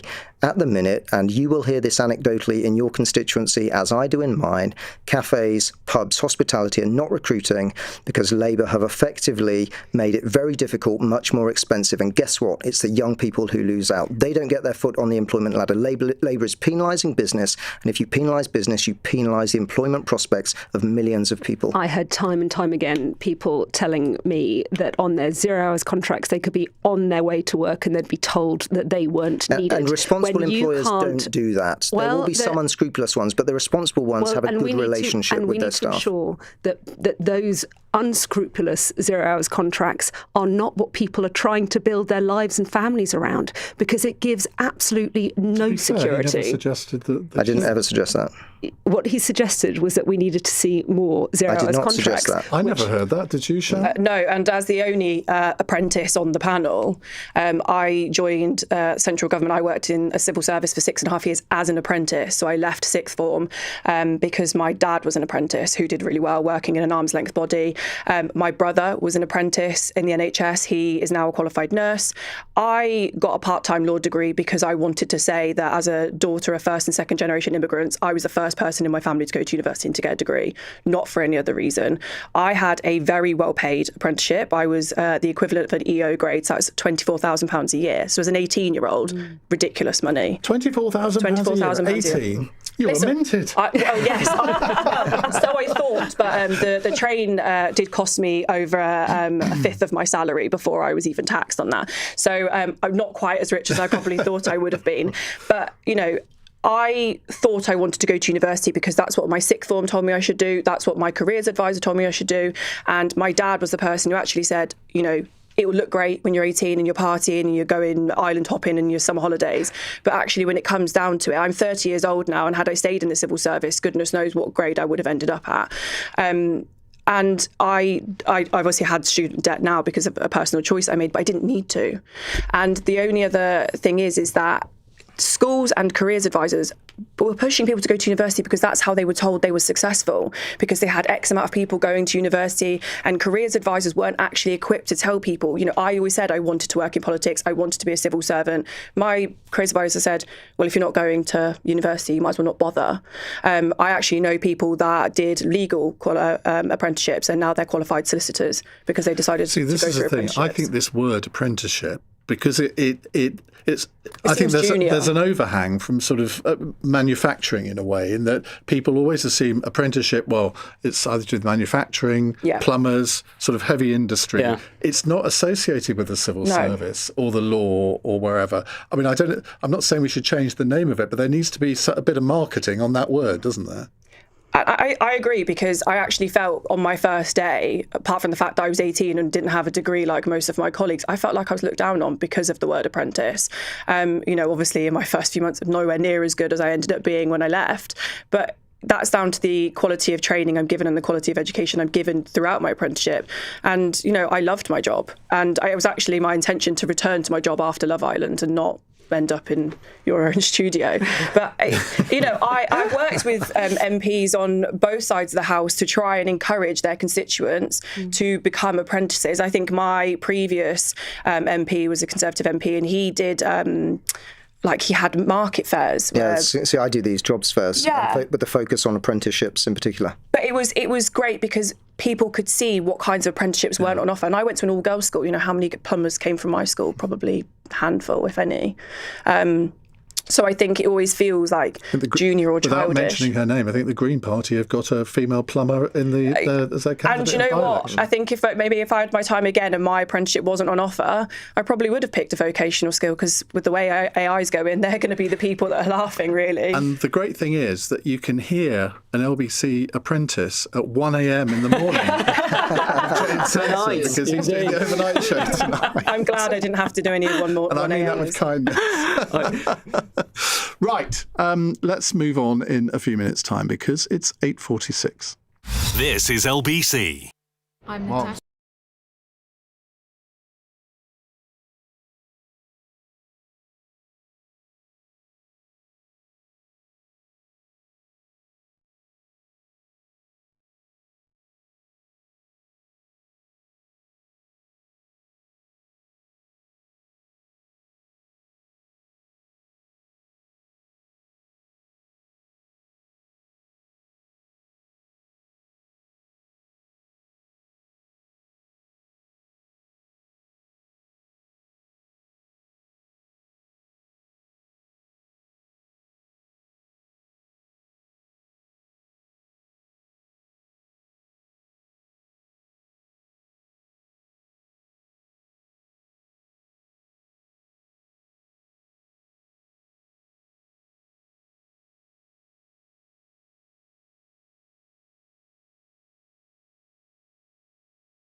Question with Iain Dale on LBC.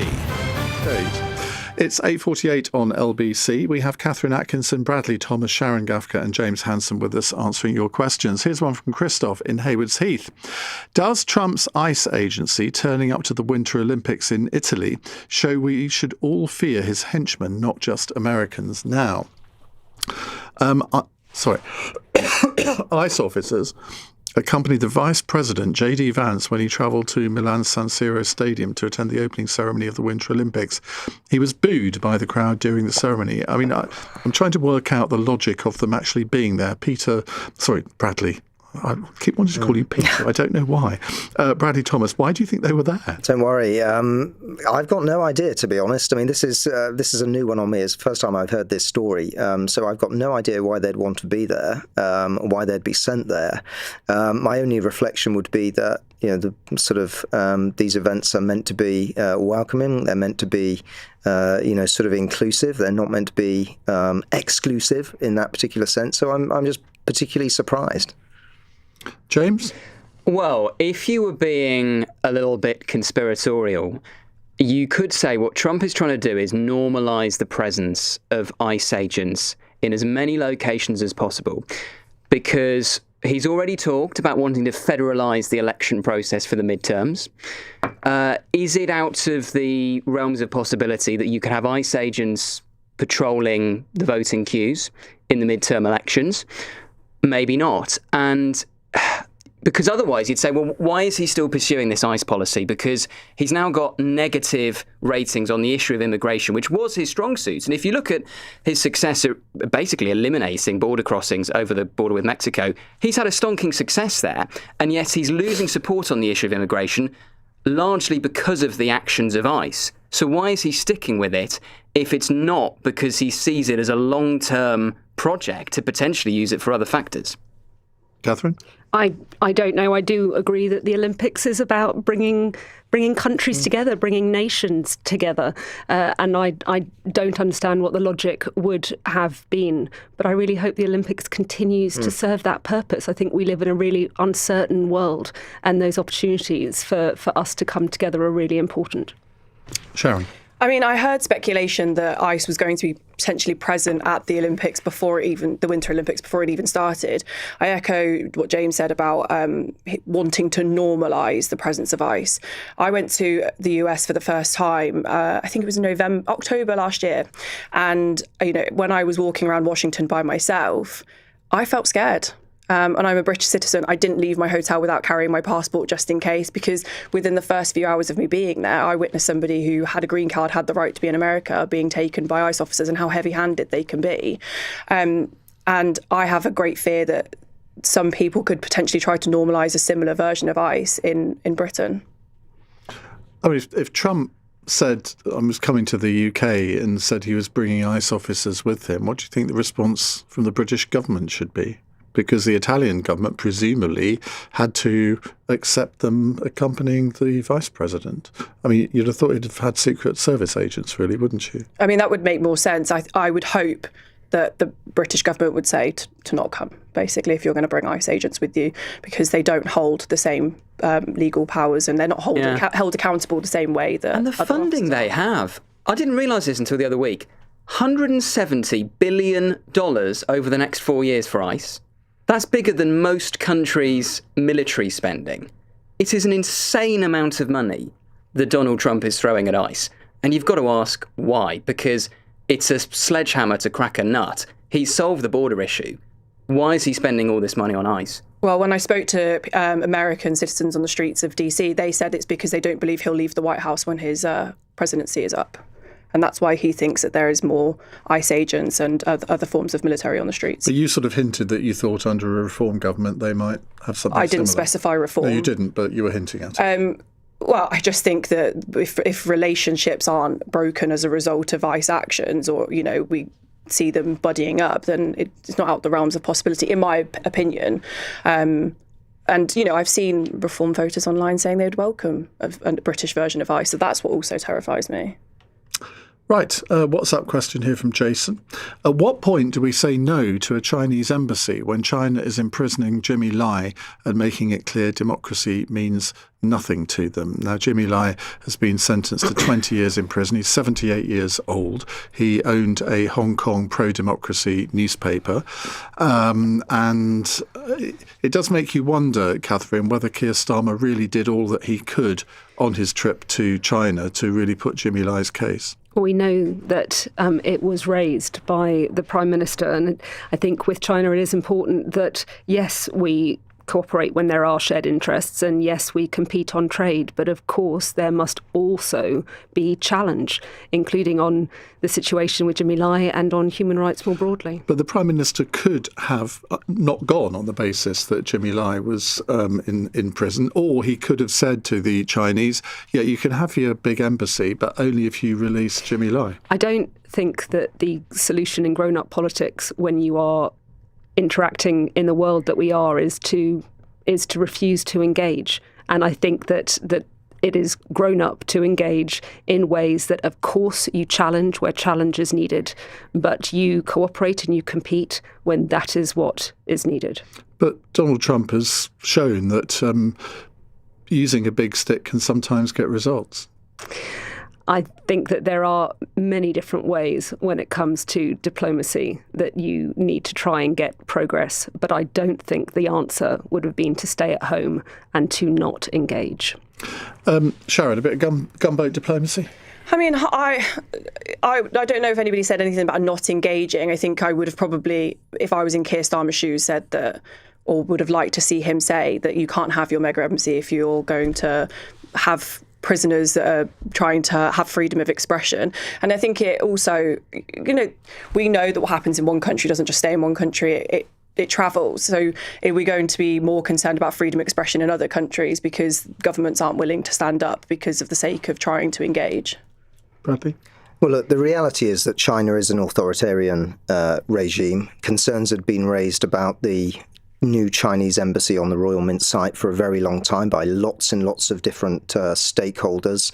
This was discussed numerous times in the House of Commons. I remember it because I was there. And it's, I think, quite evident that the Prime Minister and the government effectively buckled. They gave permission for this immediately before the Prime Minister's visit, lost any leverage. And the great tragedy is that not just the UK continues to be exposed to China on so many different fronts, but the case of Jimmy Lai, he's a victim, if you like. He's a British citizen. He's a British citizen. He's a human rights prisoner, and the Prime Minister lost any leverage. And all he came back with from China was a Labubu doll. The reality is, before that trip, it was a Labubu doll. This was reported in the media. It was reported quite widely in the media, and that thing will have been taken away. This thing will have been taken away, stripped to make sure that it doesn't contain any bugs and the like. But the gravity of the seriousness of China, sort of joking and laughs aside, is that before the Prime Minister went, the Prime Minister admitted on the floor of the House of Commons that during that trip he took burner mobile phones, burner laptops.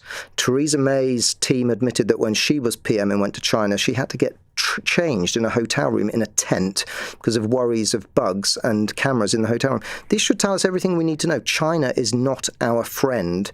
They're a serious authoritarian regime, and the Prime Minister, they may be our trading partner, but we need to have a relationship where we have leverage. And by giving away the Chinese embassy site in return for nothing, it means that the Prime Minister got no leverage. I'm afraid the Prime Minister is incredibly weak on China, as he is on so many other things.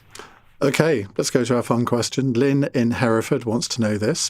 The house which Uncle Bryn, played by Rob Brydon, lives in, Gavin and Stacey, is up for sale for just over £200,000. Lush. None of you got that, did you? No. I must never try to be funny. Which TV show set would you like to live on? James? The moment I heard this question, I thought I know exactly which TV set I'd like to live on. I would like to live in Frasier's apartment. Has this beautiful apartment in Seattle. I've never been quite sure how he afforded it on what was essentially a local radio presenter's salary, because having been a local radio presenter, I couldn't have lived in a flat like that, but it was beautiful. And yeah, that would be amazing. Catherine? I think when I heard the question, I just kept listing in my head the things I didn't want to be on. I certainly wouldn't want to be living on the set of Stranger Things, and I don't think I could quite cope with the outfits from Bridgerton. So I think I might play it safe. And I think I might play it safe and say I was a child that grew up on Friends, so that feels like a safe place, a safe set for me to choose. Sharon? Having lived on the set of Love Island, would not recommend it to anyone. It's actually nowhere near as big as it looks on TV. And if it comes with the 12 or 13 other people that you live with, one shower is not enough. But if there was one outdoor shower and one indoor shower, and the boys that we lived with were very dirty. And I lived by myself at that moment in time, so all of my luxuries were stripped from me at that moment. But if I could pick anywhere, I would probably say the Traitors' Castle. Oh, that would be a bit austere, wouldn't it? It's very dark. Never watched it, but bits I have seen. I feel like it's more homely than the Love Island villa. I've got to ask you this. On Love Island, did you cop off?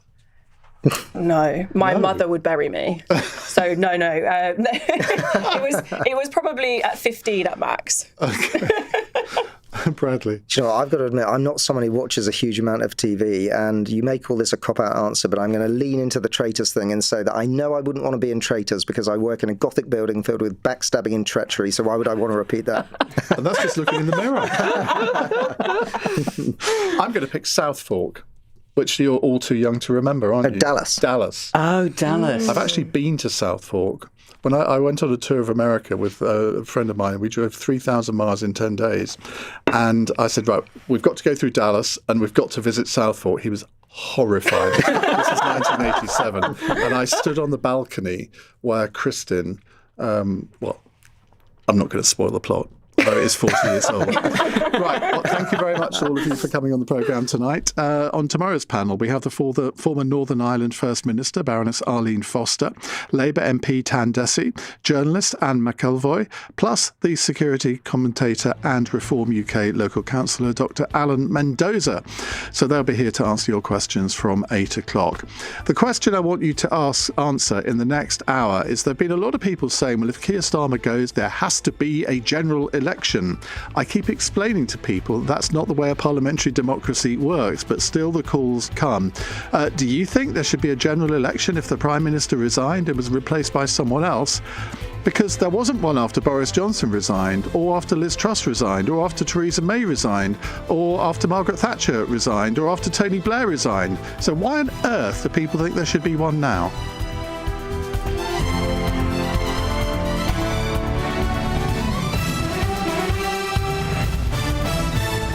On your radio, on the LBC app, and Play LBC. Leading Britain's conversation. This is LBC. From Global's newsroom at 9 o'clock, I'm Katie Dartford. Sir Keir Starmer's spent around half an hour with his MPs explaining why he should keep his job. The Scottish Labour leader has urged him to quit, claiming the UK government has made too many mistakes. Two of the Prime Minister's top aides have quit in the fallout from the Mandelson scandal.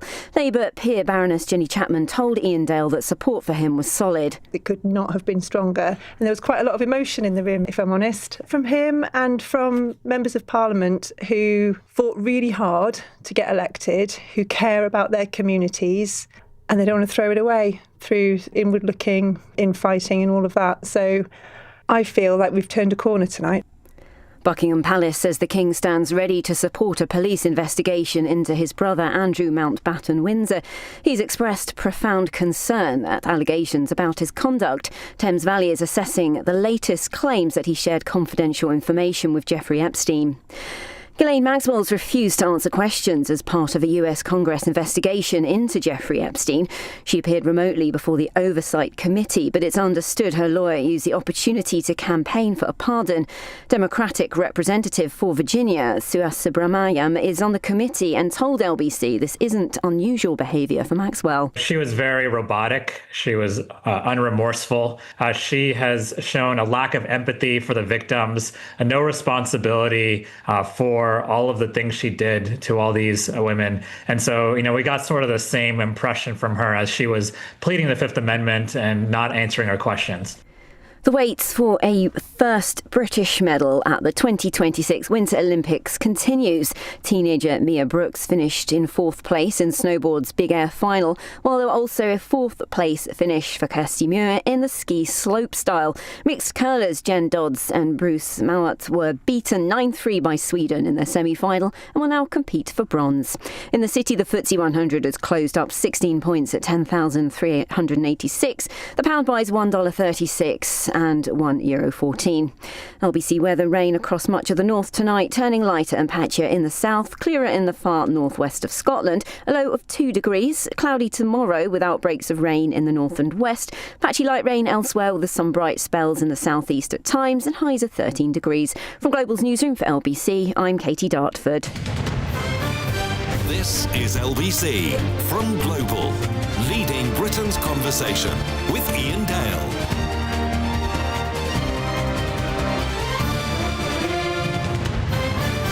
Hello, very good evening. 4 minutes past 9 on LBC. Now, I want to rectify something in this hour, because in the first hour of the programme, we didn't actually take many calls because we had a lot of very informed guests, and I really wanted you to hear what they had to say, which could inform our discussion.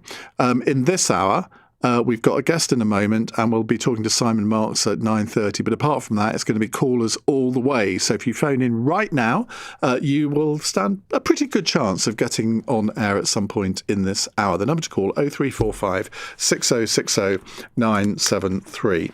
And the question for this hour, and you can actually answer the question from the 7 o'clock hour too. Do you think that the Cabinet have done the right thing in rowing in behind Keir Starmer? But also, does this country now need another general election? Now, I almost asked that question tongue-in-cheek because I know what the Constitution says about this, and I know what the precedent is. And let's just take you back to 1945. Let's go through all of the times that there have been changes in Prime Minister in the middle of a parliament, or changes in party leaders.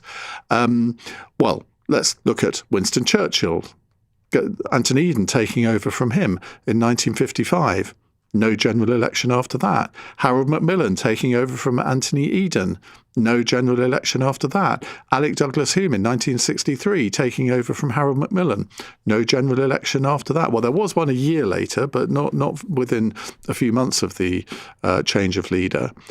You roll forward to 1976. James Callaghan taking over from Harold Wilson. No general election.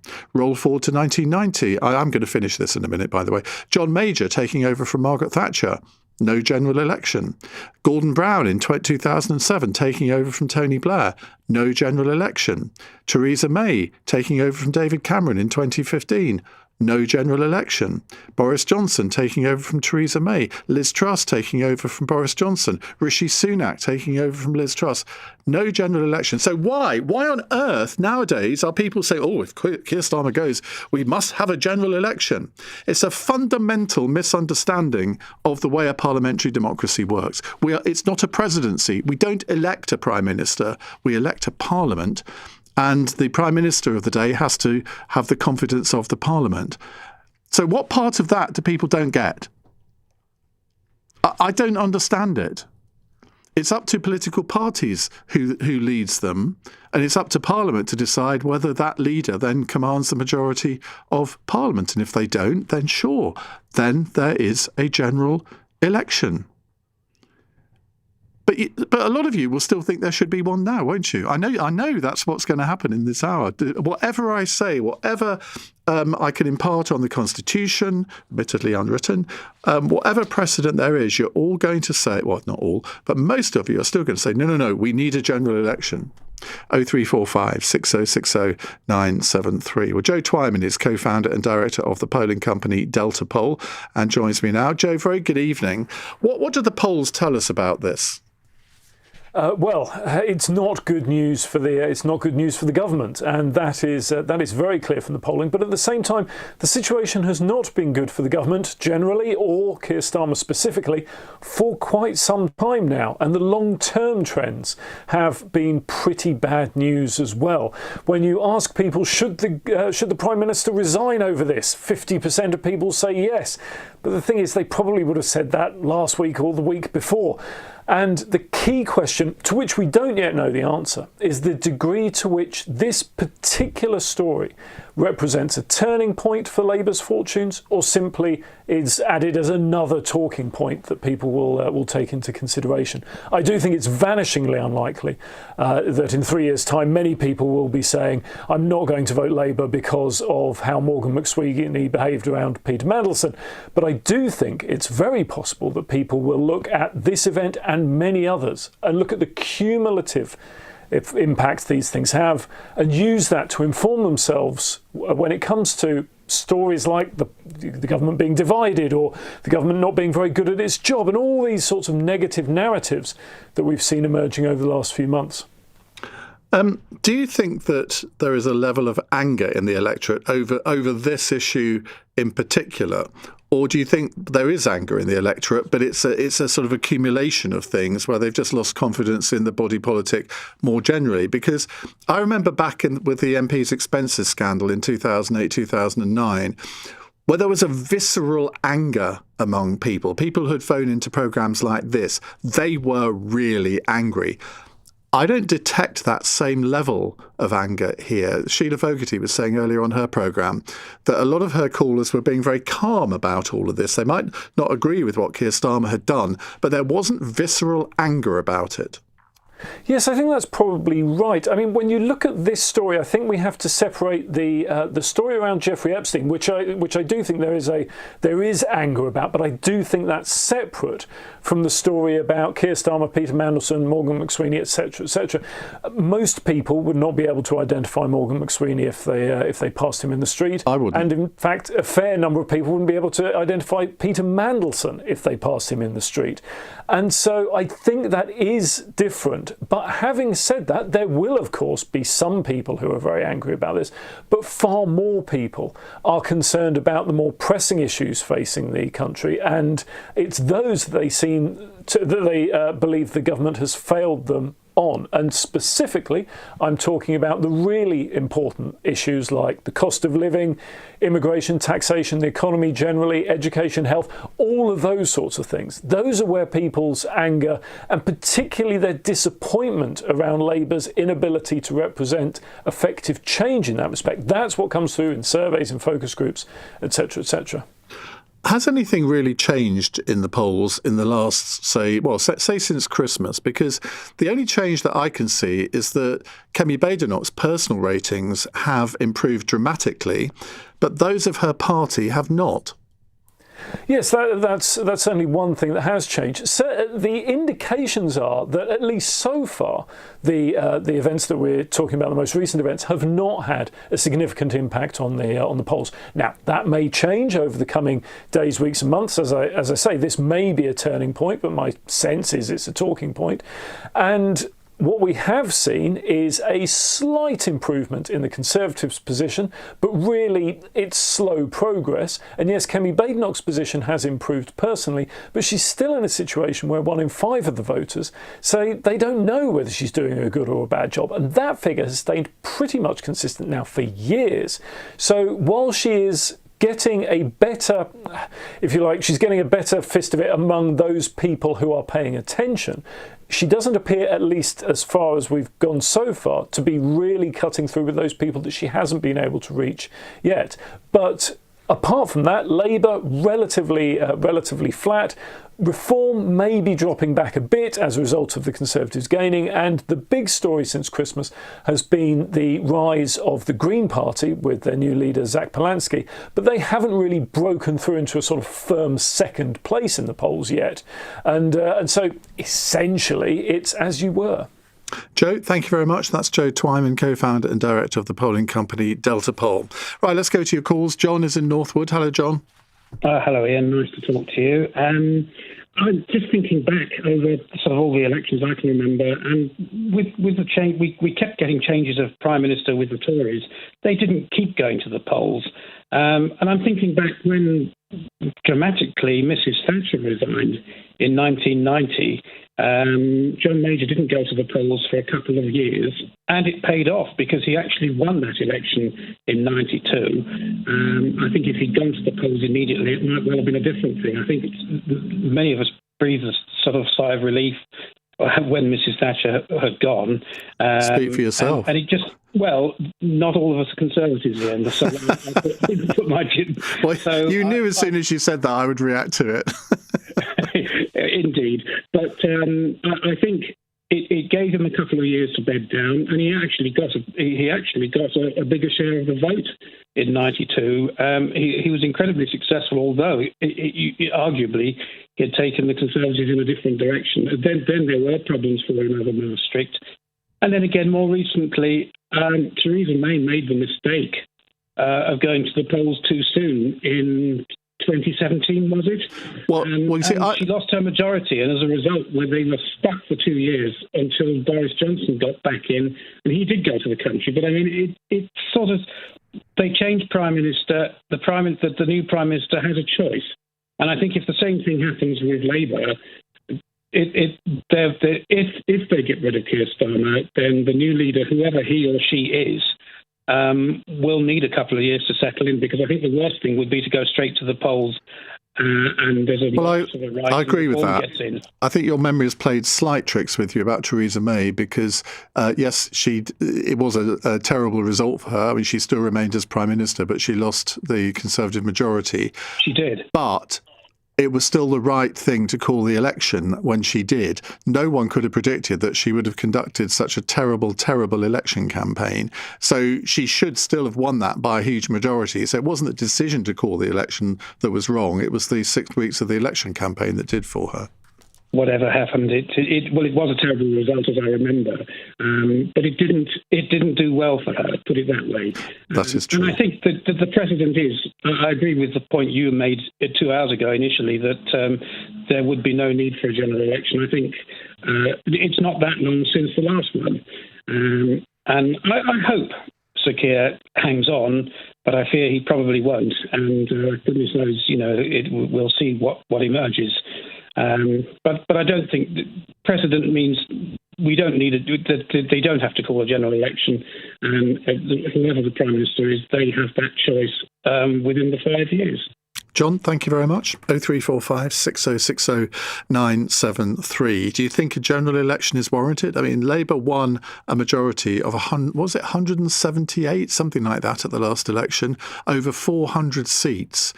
On the face of it, it would be preposterous for a new Prime Minister to call an election. Why would you want to jeopardise that? Because I can tell you one thing that I'm absolutely certain of. Labour would not win with a majority of 178 seats if there was an election in the next 2 months. They might still win a majority. I mean, who knows? But I suspect it would be a much smaller one. So all of those MPs in marginal seats would not thank a new Prime Minister for calling an election. And if I was an MP in one of those seats and went in to interview all of the different candidates, if Keir Starmer did go, that would be my first question. Are you going to call a general election? And if any of them said yes, I wouldn't be voting for them. 16 minutes past 9. This is LBC. I'm Natasha.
Iain Dale. Call 0345 6060 973. Text 84850. Alexa, send a comment to LBC. 18 minutes past 9. Obviously, we're talking about the position that Keir Starmer finds himself in tonight. It has been a real roller coaster of a day for him as Prime Minister because I think a lot of people thought that he was toast midway through the afternoon when we all heard that Anna Sarwar, the Scottish Labour leader, was going to call for him to quit. I think many of us thought, well, that's it. There's no going back from that. And then when we heard that Eleanor Morgan, the Welsh First Minister, was going to do the same, that sort of emphasised it. But she pulled back on it. He didn't. And then all these cabinet ministers started tweeting their support for Keir Starmer, which they had been conspicuous by their absence on Twitter or X for the previous part of the day. And he's addressed the Parliamentary Labour Party this evening. We heard from Baroness Chapman, who was there. We heard from Aggie Chambray, who had her ear to the door. And it seems to have gone incredibly well for him. That he performed well. And there were very few people in that room who were critical of him. Now, we could have a long debate about whether they were right to do that or whether they were just postponing the inevitable, because he's got two big tests to get over. Even if he comes through all of the Mandelson thing now, there's the Gorton and Denton by-election. If Labour lost that in a humiliating, well, just to lose it would be humiliating. But if they lost it in a humiliating way, there'll be, again, calls for him to go. And then we have the May elections. Now, as we sit here today, I don't see how they can turn out well for him or for the Labour Party. The fact that they've cancelled some of the elections, I think in 29 areas in England, might mitigate the pain a little bit, because a lot of those were areas where Labour would have been fighting to retain control of councils. Not all of them, but some of them. And then you look at what might happen in Scotland, particularly after today's events. They're going to lose power in Wales, it seems, to Plaid Cymru or Reform, but probably Plaid. And in English councils, I mean, there's going to be a complete bloodbath. How does he get through that? So is today just postponing the inevitable? And if he did quit in the next few months, is it your view that a general election should follow? I've explained why constitutionally it shouldn't, why there is no precedent for that to happen. But people still seem to imagine we live in a presidential system rather than a parliamentary democracy. And the whole point of parliamentary democracy is that the Prime Minister of the day has to command the confidence of Parliament. And as long as they do, then they remain Prime Minister. It's perfectly possible to change Prime Minister in the middle of a Parliament. There can be a vote of confidence. And if the Prime Minister doesn't win that vote of confidence, then there has to be a general election. That's what happened. That's how Margaret Thatcher came to power in 1979, where she called a vote of confidence in the Labour government led by James Callaghan. And Callaghan lost by one vote. And he, the next day, went to see the Queen and called a general election. And the rest is history. Jesse is in Camden. Hello, Jesse. Hello. So the answer to the question, like, should there be a general election, is no, for me. Hello? On what basis? Because that's the parliamentary democracy, right? Yeah. Unless we've changed the rules, then that's where we've got to play by the rules. But for me, the issue is that one is that I don't think people understand parliamentary democracy these days.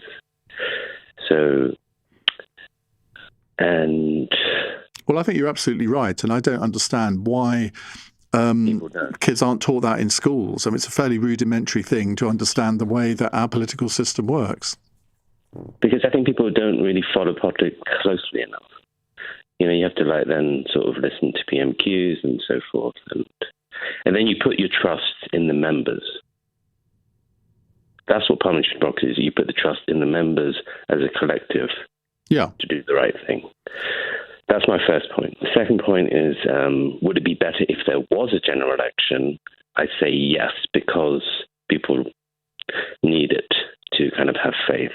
At what point that should be, I would say before the end of the Labour term, probably within a year. 6 months if you're really brave. What was the third point? Well, new leaders always want their own mandate. I mean, it's a natural human thing, I suppose. That's what Gordon Brown wanted to call an election, I think, within 3 months of him becoming Prime Minister, but he chickened out of it in the end. You live by your mandate. You know, if you call it, even if you have faith in yourself and other people don't, you call it and you let them decide. You let them make their own mistakes. That's the way I would look at it. Yeah. I mean, it would be a brave Prime Minister, though, a new one, who came in and said, OK, I'm going to jeopardise the 178 majority. Where we are now, we need a brave Prime Minister, like so desperately. Who would that be? For me, apart from you. Well, that ain't going to happen. And I have enough self-knowledge to know that I would be a terrible Prime Minister. Well, then you'd be a good Prime Minister if you have that kind of perspective. Double bluff. No, it's true. I mean, it's about a bit of humility. I think once you start getting arrogant, you're done. It's like you need to be sort of a bit realistic. I don't know her well enough, but I think Angela Rayner could give it a go. I think she could give it a go. I think she would either be a brilliant Prime Minister or possibly the worst we've ever had, and I'm not sure which side I would fall on that argument. Are you willing to take the risk? I think, well, I would never vote Labour, so I wouldn't. Okay. I mean, I think it'd be entertaining. Yeah. I don't think, the thing is, it's like, what's left behind after Angela Rayner, I don't think it would be worse than what came before, either way. If that makes sense, because I think she's people like her. So yeah, she is very likable. She's one of those. I haven't interviewed her for a very long time, but whenever I have interviewed her, I've really enjoyed it. And okay, that shouldn't be the definition of a good interview, but that she's going to make it interesting and entertaining for everybody listening. And let's put it this way, there are plenty of politicians who don't take that attitude. I think word streeting is another one that does, actually. Word streeting. The thing is, I don't like the way he's done the NHS stuff, to be honest. Well, what's he done that you don't like?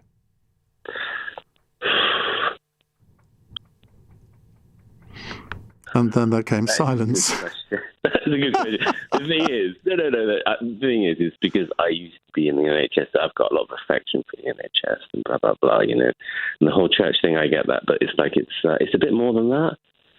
I think that people don't understand how much people in the NHS truly have given. They've given their blood. And when politicians mess with that blood, it doesn't mix. I think they have to kind of respect it, not too much, but just a little bit more. Well, I think he does do that. I don't see anything that he's done where you could accuse him of sort of ripping it apart. I mean, unless you think the abolition of NHS England was not a good thing. I happen to think it was. Jesse, thank you. Let's move on to Lewis in Liverpool. Lewis, good evening. Hello, Iain. I'm deadly against an election because I believe that we need stability, and a hung parliament is what I think an outcome of an election would be. And if everybody wants progress, a hung parliament is not going to bring anything. We're not going to pass any bills at all. Well, let's put it this way. If your definition of a hung parliament is one where nobody can actually form a proper government, where there are no coalitions that are possible, then you're absolutely right. But we did have a hung parliament back in 2010, and David Cameron and Nick Clegg formed a coalition, and I happen to think that was actually quite a good government. I agree with you on that, and I think they fared pretty well for a Conservative and Lib Dem government, but I think politics is in such a different place, and I'm aware that was after the financial crash in 2008, and it was a very tense time for everybody. Obviously, I'm too young. I'm only 20, so, I wouldn't have... You would have been at primary school. Exactly, so I wouldn't have felt the effects of it, but I'm very aware now of how for 5 years they kept that full government going. And I will add, I would not vote for Cameron myself, but for where he was in the pits for most of his premiership, and he managed to pull it back with a majority in the end, even though he did get eaten alive by the right wing of his party. He did manage to pull it back. Yeah, because after that, he won a majority, admittedly a relatively narrow majority. And then, of course, Theresa May, as Boris Johnson might put it, spaffed it up the wall. Yes, indeed. Lewis, thank you very much. Robert's in Leytonstone. Hi, Robert. Hello there. Hi, I think that Labour probably won't see the full term out and the general election will get called earlier. And also, I think that Keir Starmer actually arranged for today's events so as to try and improve support in Scotland for Labour. And he wouldn't want to impact another friend like Morgan, who had to resign. So I think he's given him a bit of a boost there and probably would like to see him do better in his career at Labour. And the reason why I think that Keir Starmer and Rachel Reeves will stay where they are for the time being is that the way that the markets would respond to either of them being replaced.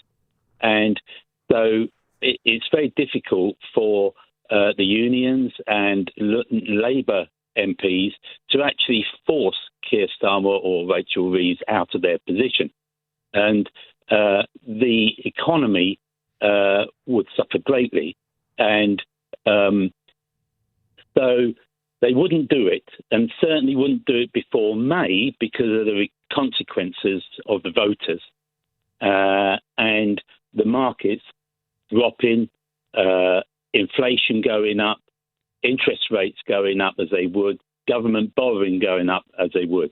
Now, the reason why I think that they won't see out their term is that the unions and the Labour MPs will not allow Keir Starmer and Rachel Reeves to do what needs to be done.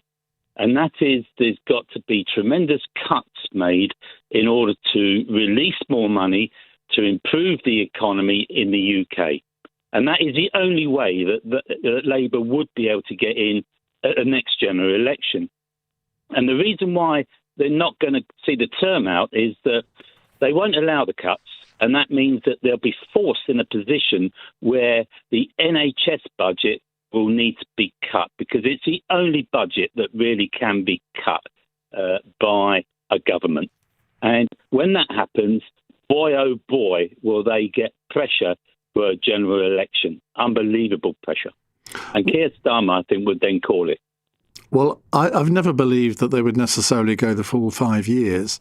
If you go back in history, most prime ministers, when they have the opportunity, they'll call an election sometime around the 4th anniversary of being elected. Because if you leave it right to the end, events can happen which might not be to your advantage. So I've always thought 2028 was more likely to be the date of the next election, probably October 2028 rather than July or August 2029. But we will see. Robert, thank you very much indeed. We will be taking more of your calls in the next half an hour on whether there should be a general election if Keir Starmer goes. But let's widen this out a bit as well, because if Keir Starmer did go, I mean, there are all sorts of people who are being mentioned as future leaders of the Labour Party. Prime Minister, obviously Andy Burnham, Wes Streeting, Angela Rayner. Those seem to be the leading three. But what about David Lammy? What about Yvette Cooper? What about Shabana Mahmood? What about John Healey? What about Hilary Benn? There are quite a lot there that might decide that they might fancy a little dabble. To any of those, would you prefer any of those to Keir Starmer? In a moment, we're also going to talk to Simon Marks from Washington. Really, how on earth is David Trump avoiding the scrutiny on the Epstein files in the way that Keir Starmer has not been able to? I mean, I know it's very different, but you would have thought the American media might actually turn their attention to Donald Trump's role in these files.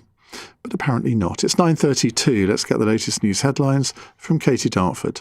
Labour's deputy leader says Sir Keir Starmer's been given several standing ovations and spoke passionately from the heart as he tries to keep his job. The Prime Minister spent well over an hour talking to his MPs, hours after the head of the party in Scotland called for him to quit. Buckingham Palace says the King will help Thames Valley Police investigate his brother if asked. It's now alleged Andrew Mountbatten Windsor passed confidential information from his work as a UK trade envoy to his friend Jeffrey Epstein. And the Foreign Secretary has condemned the jailing of an elderly pro-democracy campaigner in Hong Kong. British citizen Jimmy Lai has been sentenced to 20 years after being found guilty of national security offences. LBC weather: rain across much of the north tonight, turning lighter and patchier in the south, clearer in the far northwest Scotland, a low of 2 degrees. Weekdays from 7 a.m. They have fatal incompetence. Straight to the point. What is the problem they've got over there? Nick Ferrari at breakfast on LBC. The country's going backwards, growth down, energy prices up. Listen on our free Global Player app or the LBC app. Download it now from your app store. LBC. When you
Dale on LBC. Text 84850.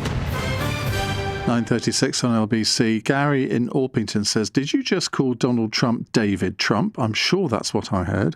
It's entirely possible. Once you get to 9:36 in the evening, when you're my age, you often make mistakes like that. But if I did, I do apologise.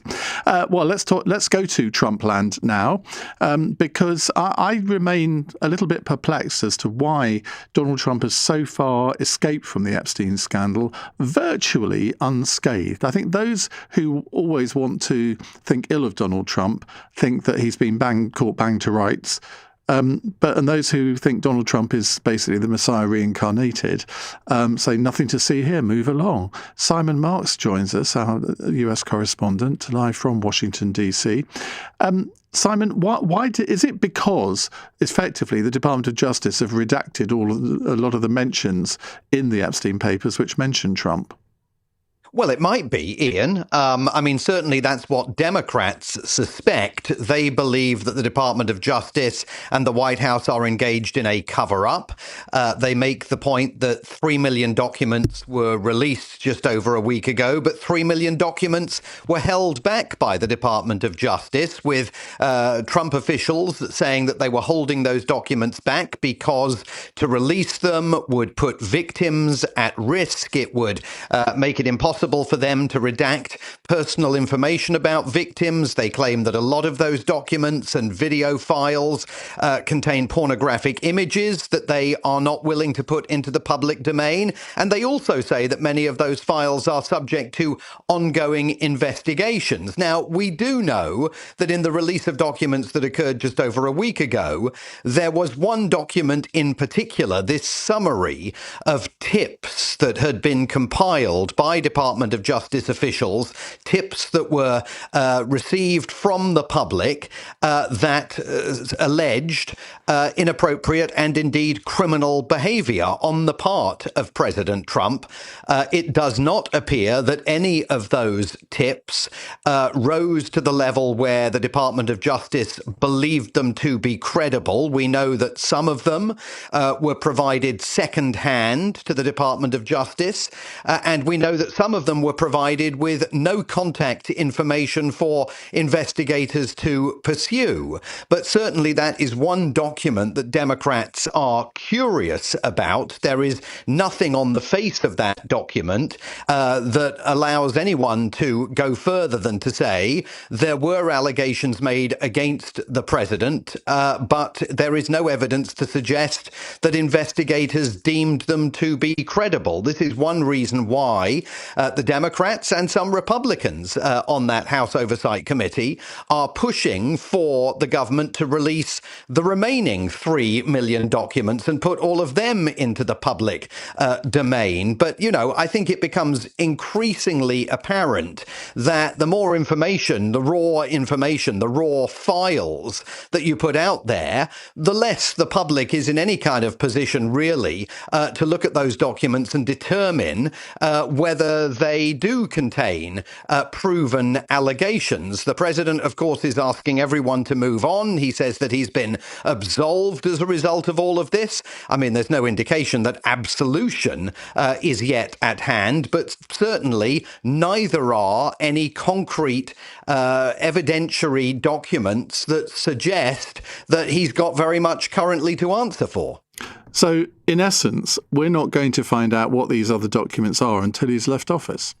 Well, you might find out. I mean, it's perfectly possible that so much pressure is applied to the Department of Justice that they have to release more documents. It's even possible that they end up being required to release all of them because, and remember, this is not just Democrats clamoring for these documents. There are Republicans from within Donald Trump's Make America Great Again movement, fueled by his own conspiracy theory believing supporters who, to be fair to them, were early adopters of the argument that there was more to find out about Jeffrey Epstein than had come out publicly. And the Democrats are on the back foot. What was going on for 4 years during Joe Biden's presidency? Why was Nancy Pelosi, for example, the former Speaker of the House of Representatives, as late as last July arguing that discussion of Epstein was a distraction and that there was no need to keep digging that particular hole? So it may well be that there are more documents that get published. Whether any of them contain incriminating evidence about the president,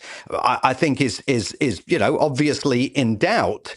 There is a hunger to find out more, but whether anything concrete can be gleaned from anything that the Department of Justice has held back, I mean, we simply don't know. Can you put Lenin Brighton in his place, Simon? Because he says, this is hilarious. The president is not in the files and the left are losing their minds over it. ICE to the UK on the double, recommends Len.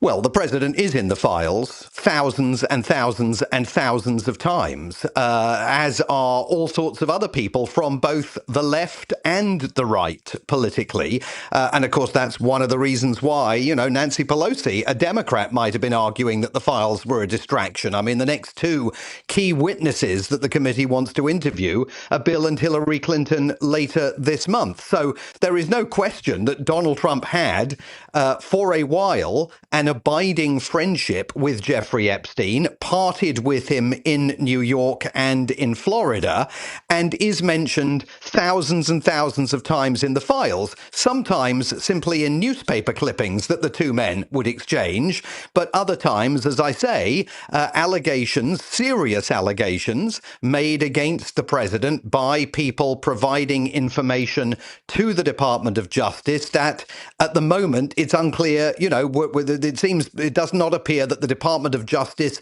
viewed those allegations as sufficiently credible either to warrant investigation or, when they investigated them, did not believe them to be sufficiently credible. But he's definitely not, he's not home free, but he's certainly in a much better position than many other people, including figures in his inner circle. There are calls today, Howard Lutnick, the Commerce Secretary, one of the architects of Donald Trump's tariffs policy, to resign over revelations contained in the documents about him. It is, however, extraordinary that, we're talking about a government's future being at risk, and it's not Donald Trump's government, it's Keir Starmer's. Indeed. Nice radio link there. We'll go back to our phone-in on that. Simon, thank you very much indeed. That's Simon Marks, LBC's correspondent, talking to us live from Washington, D.C. Robin's in Whitehaven. Hello, Robin. Hello, Ian. I think the question is, do we need a general election? And I think we do. And I say that on the basis is they started bad and they've steadily got worse. They look like a government without any idea. They look almost like a zombie government who's been in power for 14 years. You wouldn't think that they have a whopping majority, and they've only been in power 18 months. We've had U-turn after U-turn, the appointment of Peter Mandelson. And looking beyond Starmer, I can't see anyone to lead the Labour Party in any meaningful direction or come up with any policy. So I think we do need a general election. What that might bring, I don't know, but we can't carry on for another 3.5 years with this government. I can't see it. It's U-turn after U-turn. Well, we can, though. That's the thing. I mean, that's our system. That's our system of government. That there is nothing beyond the government losing a vote of confidence in the House of Commons that could bring about a general election. Yeah, you're right. That's the rules. You've got to play by the rules. But I don't see how Labour can get out of the mire that they're in with. It's like a ship in the ocean without a rudder. It's just circling round and round and round.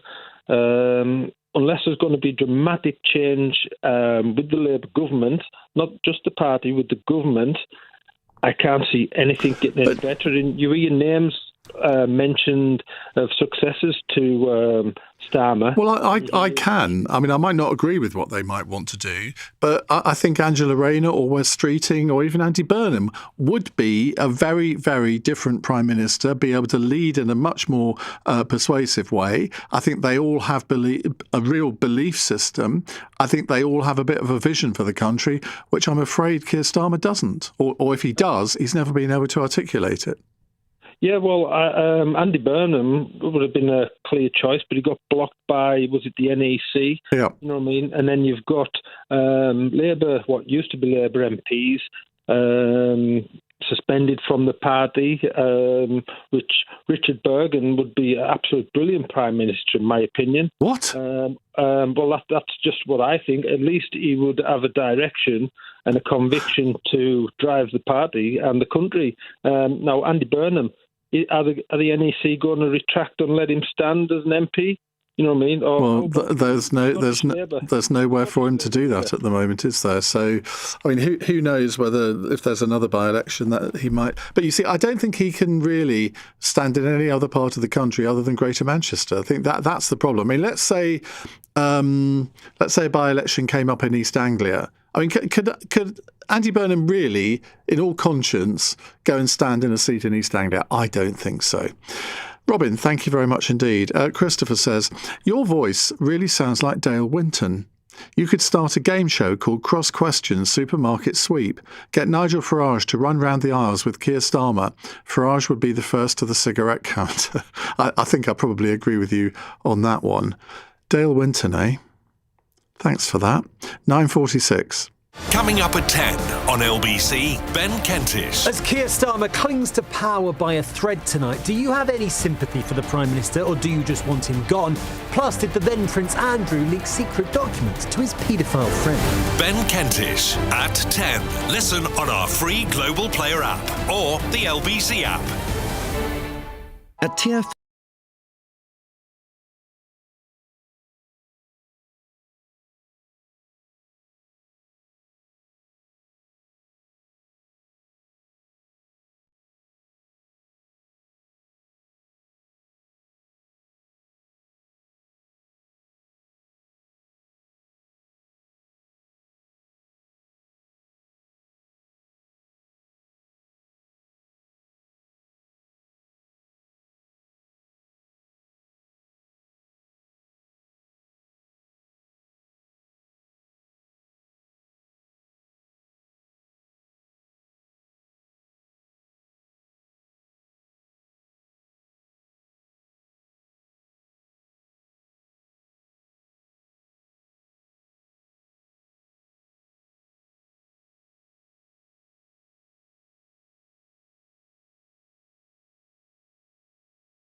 Dale on LBC.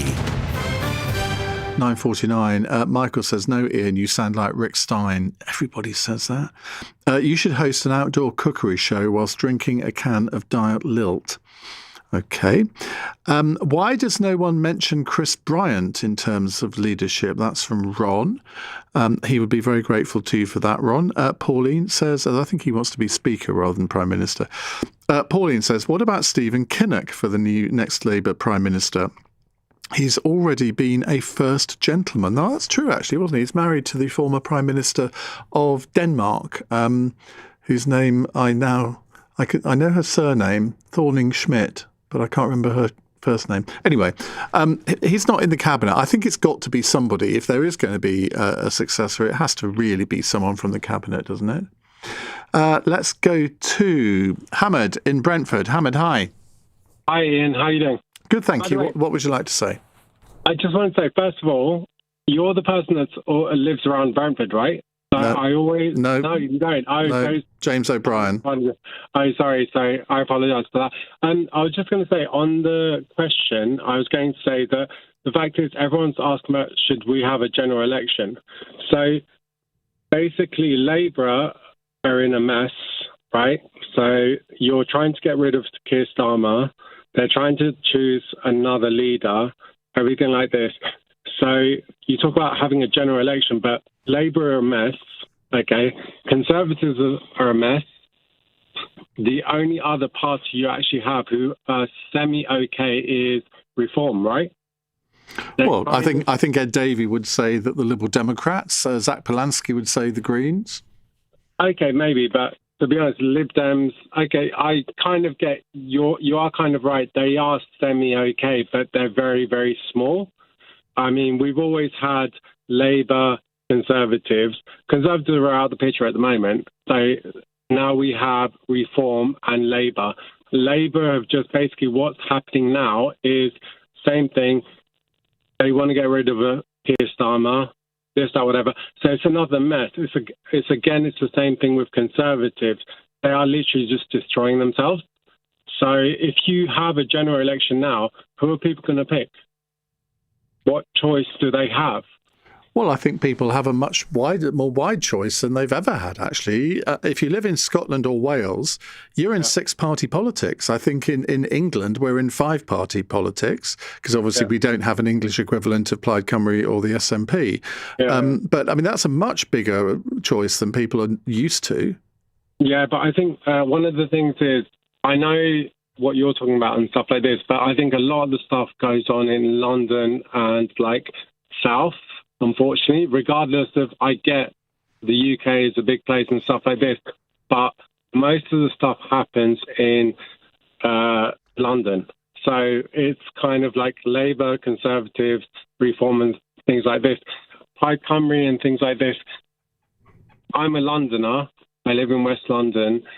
That stuff actually doesn't have any interest in me. Do you see what I mean? So this is the thing. I listen to all your callers and stuff, and I appreciate all the people that call up and things like this, but everything seems to happen in London and the southeast. Well, when you say everything happens, what do you mean? No, but like the population, like we have, in London, what's the population in London? We have whatever millions and stuff like this. I go to the north, I go to the south.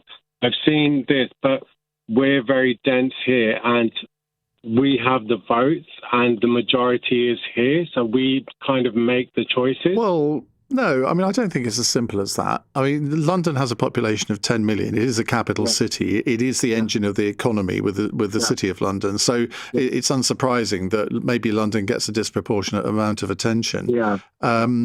And I think there is a legitimate debate about the sort of north-south divide. And I think actually the last government and this government, I think they've both tried to address that in some way, probably not nearly enough. But I think whenever you have the seat of government in the capital city, inevitably that means a lot more attention is given to that place. Hamid, thank you. Let's move on to Carl in Shipley. Carl, hello. Hi, Ian. To be honest, that last caller is an example of what the problem is, where people just ring up with all manner of utter bilge to talk about things. It's rather unkind. I don't care, Ian. You know why? Because it's our country, and all of us should wish the best for the country. And we've turned a lot of the things in our country into a soap opera of nonsense. We don't need a general election. The current government have got at least another 3 years, and came in under very difficult circumstances. Yes, they've made mistakes. However, because a lot of people on the right wing of politics feel that they are entitled to power, and the little bit of time that Labour gets in power, they're so disgruntled that they just find any way to be opportunists, to try and stoke up problems and create drama where it doesn't need to be. Adding to the few mistakes that Labour has made. Few? There's a lot. Well, to me, there are a few. And guess what, Ian? This is the problem. There's too many people, including Labour ministers, who for some reason want to pander and mealy mouth when the media try to manipulate every one of us.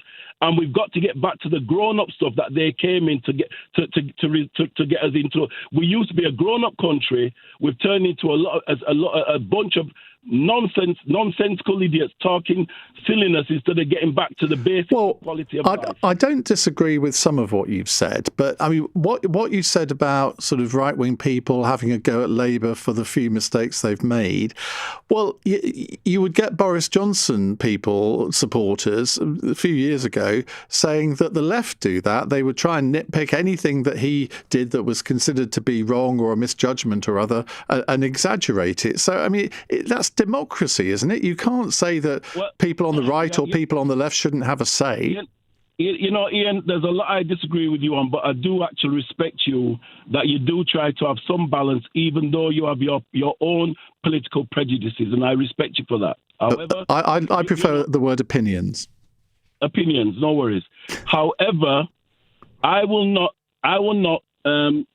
insult my own intelligence enough to say that the media in this country is by far right wing. By far right wing in terms of print media, and even nowadays the average journalist seems to think that they have to have this anti-left stance to be able to get a job. It just does. Really? Again, you can fool people. Can fool some people, not fooling the majority of people. It's obvious as night follows day that is the way that we've created a bias in this country that is significantly right wing. And until we just accept that you're not entitled, that a lot of right wing are not entitled to get things their own way all the time, and people just want to have most people, and this is what it is, and I think most of us are victims, right? Most people just want the best for them and their families. They don't really want the division, they don't want the conflict, they don't want the drama. We just want to live as good and as healthy as life as we can until we're not here anymore.